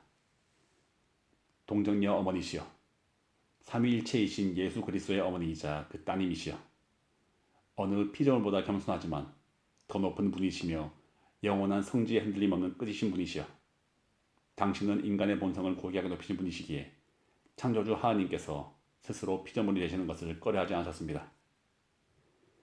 베르나르두스는 잠시 숨을 고른 후 성모 마리아를 울어주며 수태의 고지를 복증의 사랑으로 부리며 찬양했다. 당신 복증의 사랑이 불타올랐고 그 사랑의 뜨거운 열기를 통해서 천국의 영원한 평화 속에서 장미 화원을 은총으로 장식할 수 있었습니다. 당신은 여기 우리에게 사랑의 횃불이며 저 아래 지상의 인간들에게는 살아있는 희망의 샘이십니다. 위대하신 여인이시여, 당신은 그토록 위대하고 전능하시니 하나님의 은총을 갈구하면서도 당신께 달려오지 않는 자가 있다면 그는 날개 없이 날고자 하는 자와 같을 것입니다. 당신의 너그러움은 간청하는 자에게만 도움이 되는 게 아니라 간청하기 전에도 미리 스스로 오셔서 도움을 주십니다. 당신 앞에 자비가 그리고 당신 안에 박해가 함께하고 있으며 또 피조물 안에 있는 어떤 선이라도 당신 안에 모여 있습니다. 베르나르두스는 여기까지 마리아를 칭송하고 나서 이윽고 나에 대한 간청의 기도를 시작했다. 이제 이 천체의 맨 아래 밑바닥에서 여기 천국까지 오면서 모든 영혼들의 삶을 지켜보았던 여기 이 사람을 보아주시옵소서. 이 사람이 힘을 얻기 위해 당신께 간구하오니 그가 마지막 구원을 향해 제 눈을 아주 높이 들어올릴 수 있도록 도와주시옵소서. 주님을 뵙고 싶어하는 그의 소망보다 내 소망이 더 컸던 적은 없습니다. 부디 제 모든 간구를 당신께 드리오니 헛되지 않게 하옵소서. 베르나르두스의 나를 위한 간구는 나로 하여금 감사의 눈물을 흘리게 할 만큼 절절했고 내 생애에서 가장 감동적인 기도였다. 그는 내 소망보다 자신의 소망을 앞세워 나를 위해 마리아에게 간구하고 있었던 것이다. 그의 기도는 이어졌다. 하늘의 여왕님이시여, 당신의 기도로 그의 운명 앞에 들이온 일체의 구름을 걷어주시고 그에게 최고의 축복을 내려주시옵소서. 당신이 원하는 바를 다할 수 있으니 그가 최고의 직관으로 하나님을 뵙게 하시고 직관 뒤에도 사랑으로 지켜주소서. 당신의 보호가 인간의 충동을 이기게 하소서. 부디 지금 많은 지복의 영혼들과 베아트리체가 두 손을 모아 함께 간구하는 것을 지켜보아 주소서. 베르나르두스의 간절한 기도가 끝나자 이윽고 성모 마리아의 눈이 그의 기도가 잘 받아들였음을 은중에 안시하고 있었다. 그리고 당신의 눈이 내 머리 위에와 머무른가 싶더니 한순간 하나님께로 향했다. 나는 그 어느 때보다도 하나님을 내 눈으로 직접 완전하게 인식하고 싶은 열망에 불타고 있었다. 이제 열망을 실현하기 위한 시간을 목전에 두고 있었다. 그때 베르나르두스는 나에게 눈을 들어 높이 쳐다보라고 말하면서 예의 그 자비로운 미소를 보냈다. 나는 그 말에 시선을 들어 하나님께로 향하며 그 눈부신 빛을 바라보았다. 그리고 그 순간 나는 그 빛 속에 들어와 있음을 깨달았으며 아울러 내 시력은 언어와 기억을 초월할 정도로 환해졌음을 알았다. 그리하여 나는 하나님께 직접 간구하여 내가 이곳 천국에 이르기까지 보고되는 것을 기록해 지상의 후손들에게 남길 수 있도록 허락해달라고 기도했다. 전능하신 하나님, 하나님의 권능이 제 무딘 입술에 영광을 부여해 내가 본 것들을 후대에 전할 수 있도록 허락해 주옵소서. 나는 하나님의 원점 빛으로부터 눈을 떼면 길을 잃게 될 것임을 잘 알고 있었다. 하여 정신을 바짝 차리고 하나님께 시선을 고정하고 집중을 했다. 그리고 볼 수 있었다. 하느님의 빛 깊은 곳에는 우주 전체의 산재에 존재하는 모든 실체와 우연 등이 하나의 사랑의 사슬에 함께 얽혀 있음을 보았다. 그것은 우주의 실체이며 그 법칙이었다.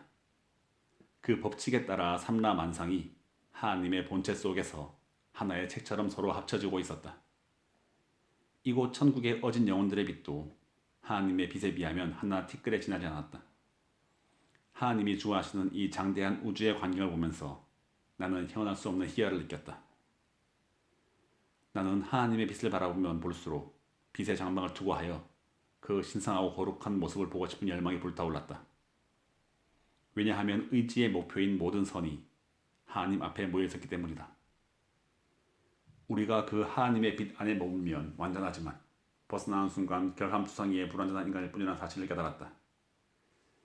하느님은 불멸하는 존재이며 불멸의 존재이다. 그런 존재의 영광과 은총을 논하는 내 혀는 젖먹이 아기의 혀처럼 무력할 뿐이었다. 하지만 하나님 빛이 점차 거룩한 모습의 본체를 드러냈다. 나는 하나의 독립체 속에서 세 가지 빛이지만 하나의 용적을 갖는 성부와 성자와 성령을 보았다. 삼위일체의 빛의 고리는 첫째가 둘째에게 반사되고 둘에게서 성령의 불이 나오는 것처럼 보였다. 그 다음 나는 반사된 빛의 둘째 고리에 집중했는데 그것은 사람의 형상으로 오신 그리스도였다. 그러나 내 재주로는 그리스도의 인성이 신성에 어떻게 합일되는지 그 성육신의 신비를 표현할 수가 없었다. 그것은 인간의 표현의 한계를 벗어난 능력이었기 때문이다.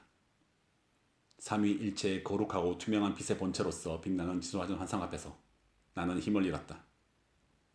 그러나 이미 내 열망과 의지는 같은 방향으로 움직이는 바퀴처럼 해와 별들을 움직이는 사랑이 돌리고 있었다.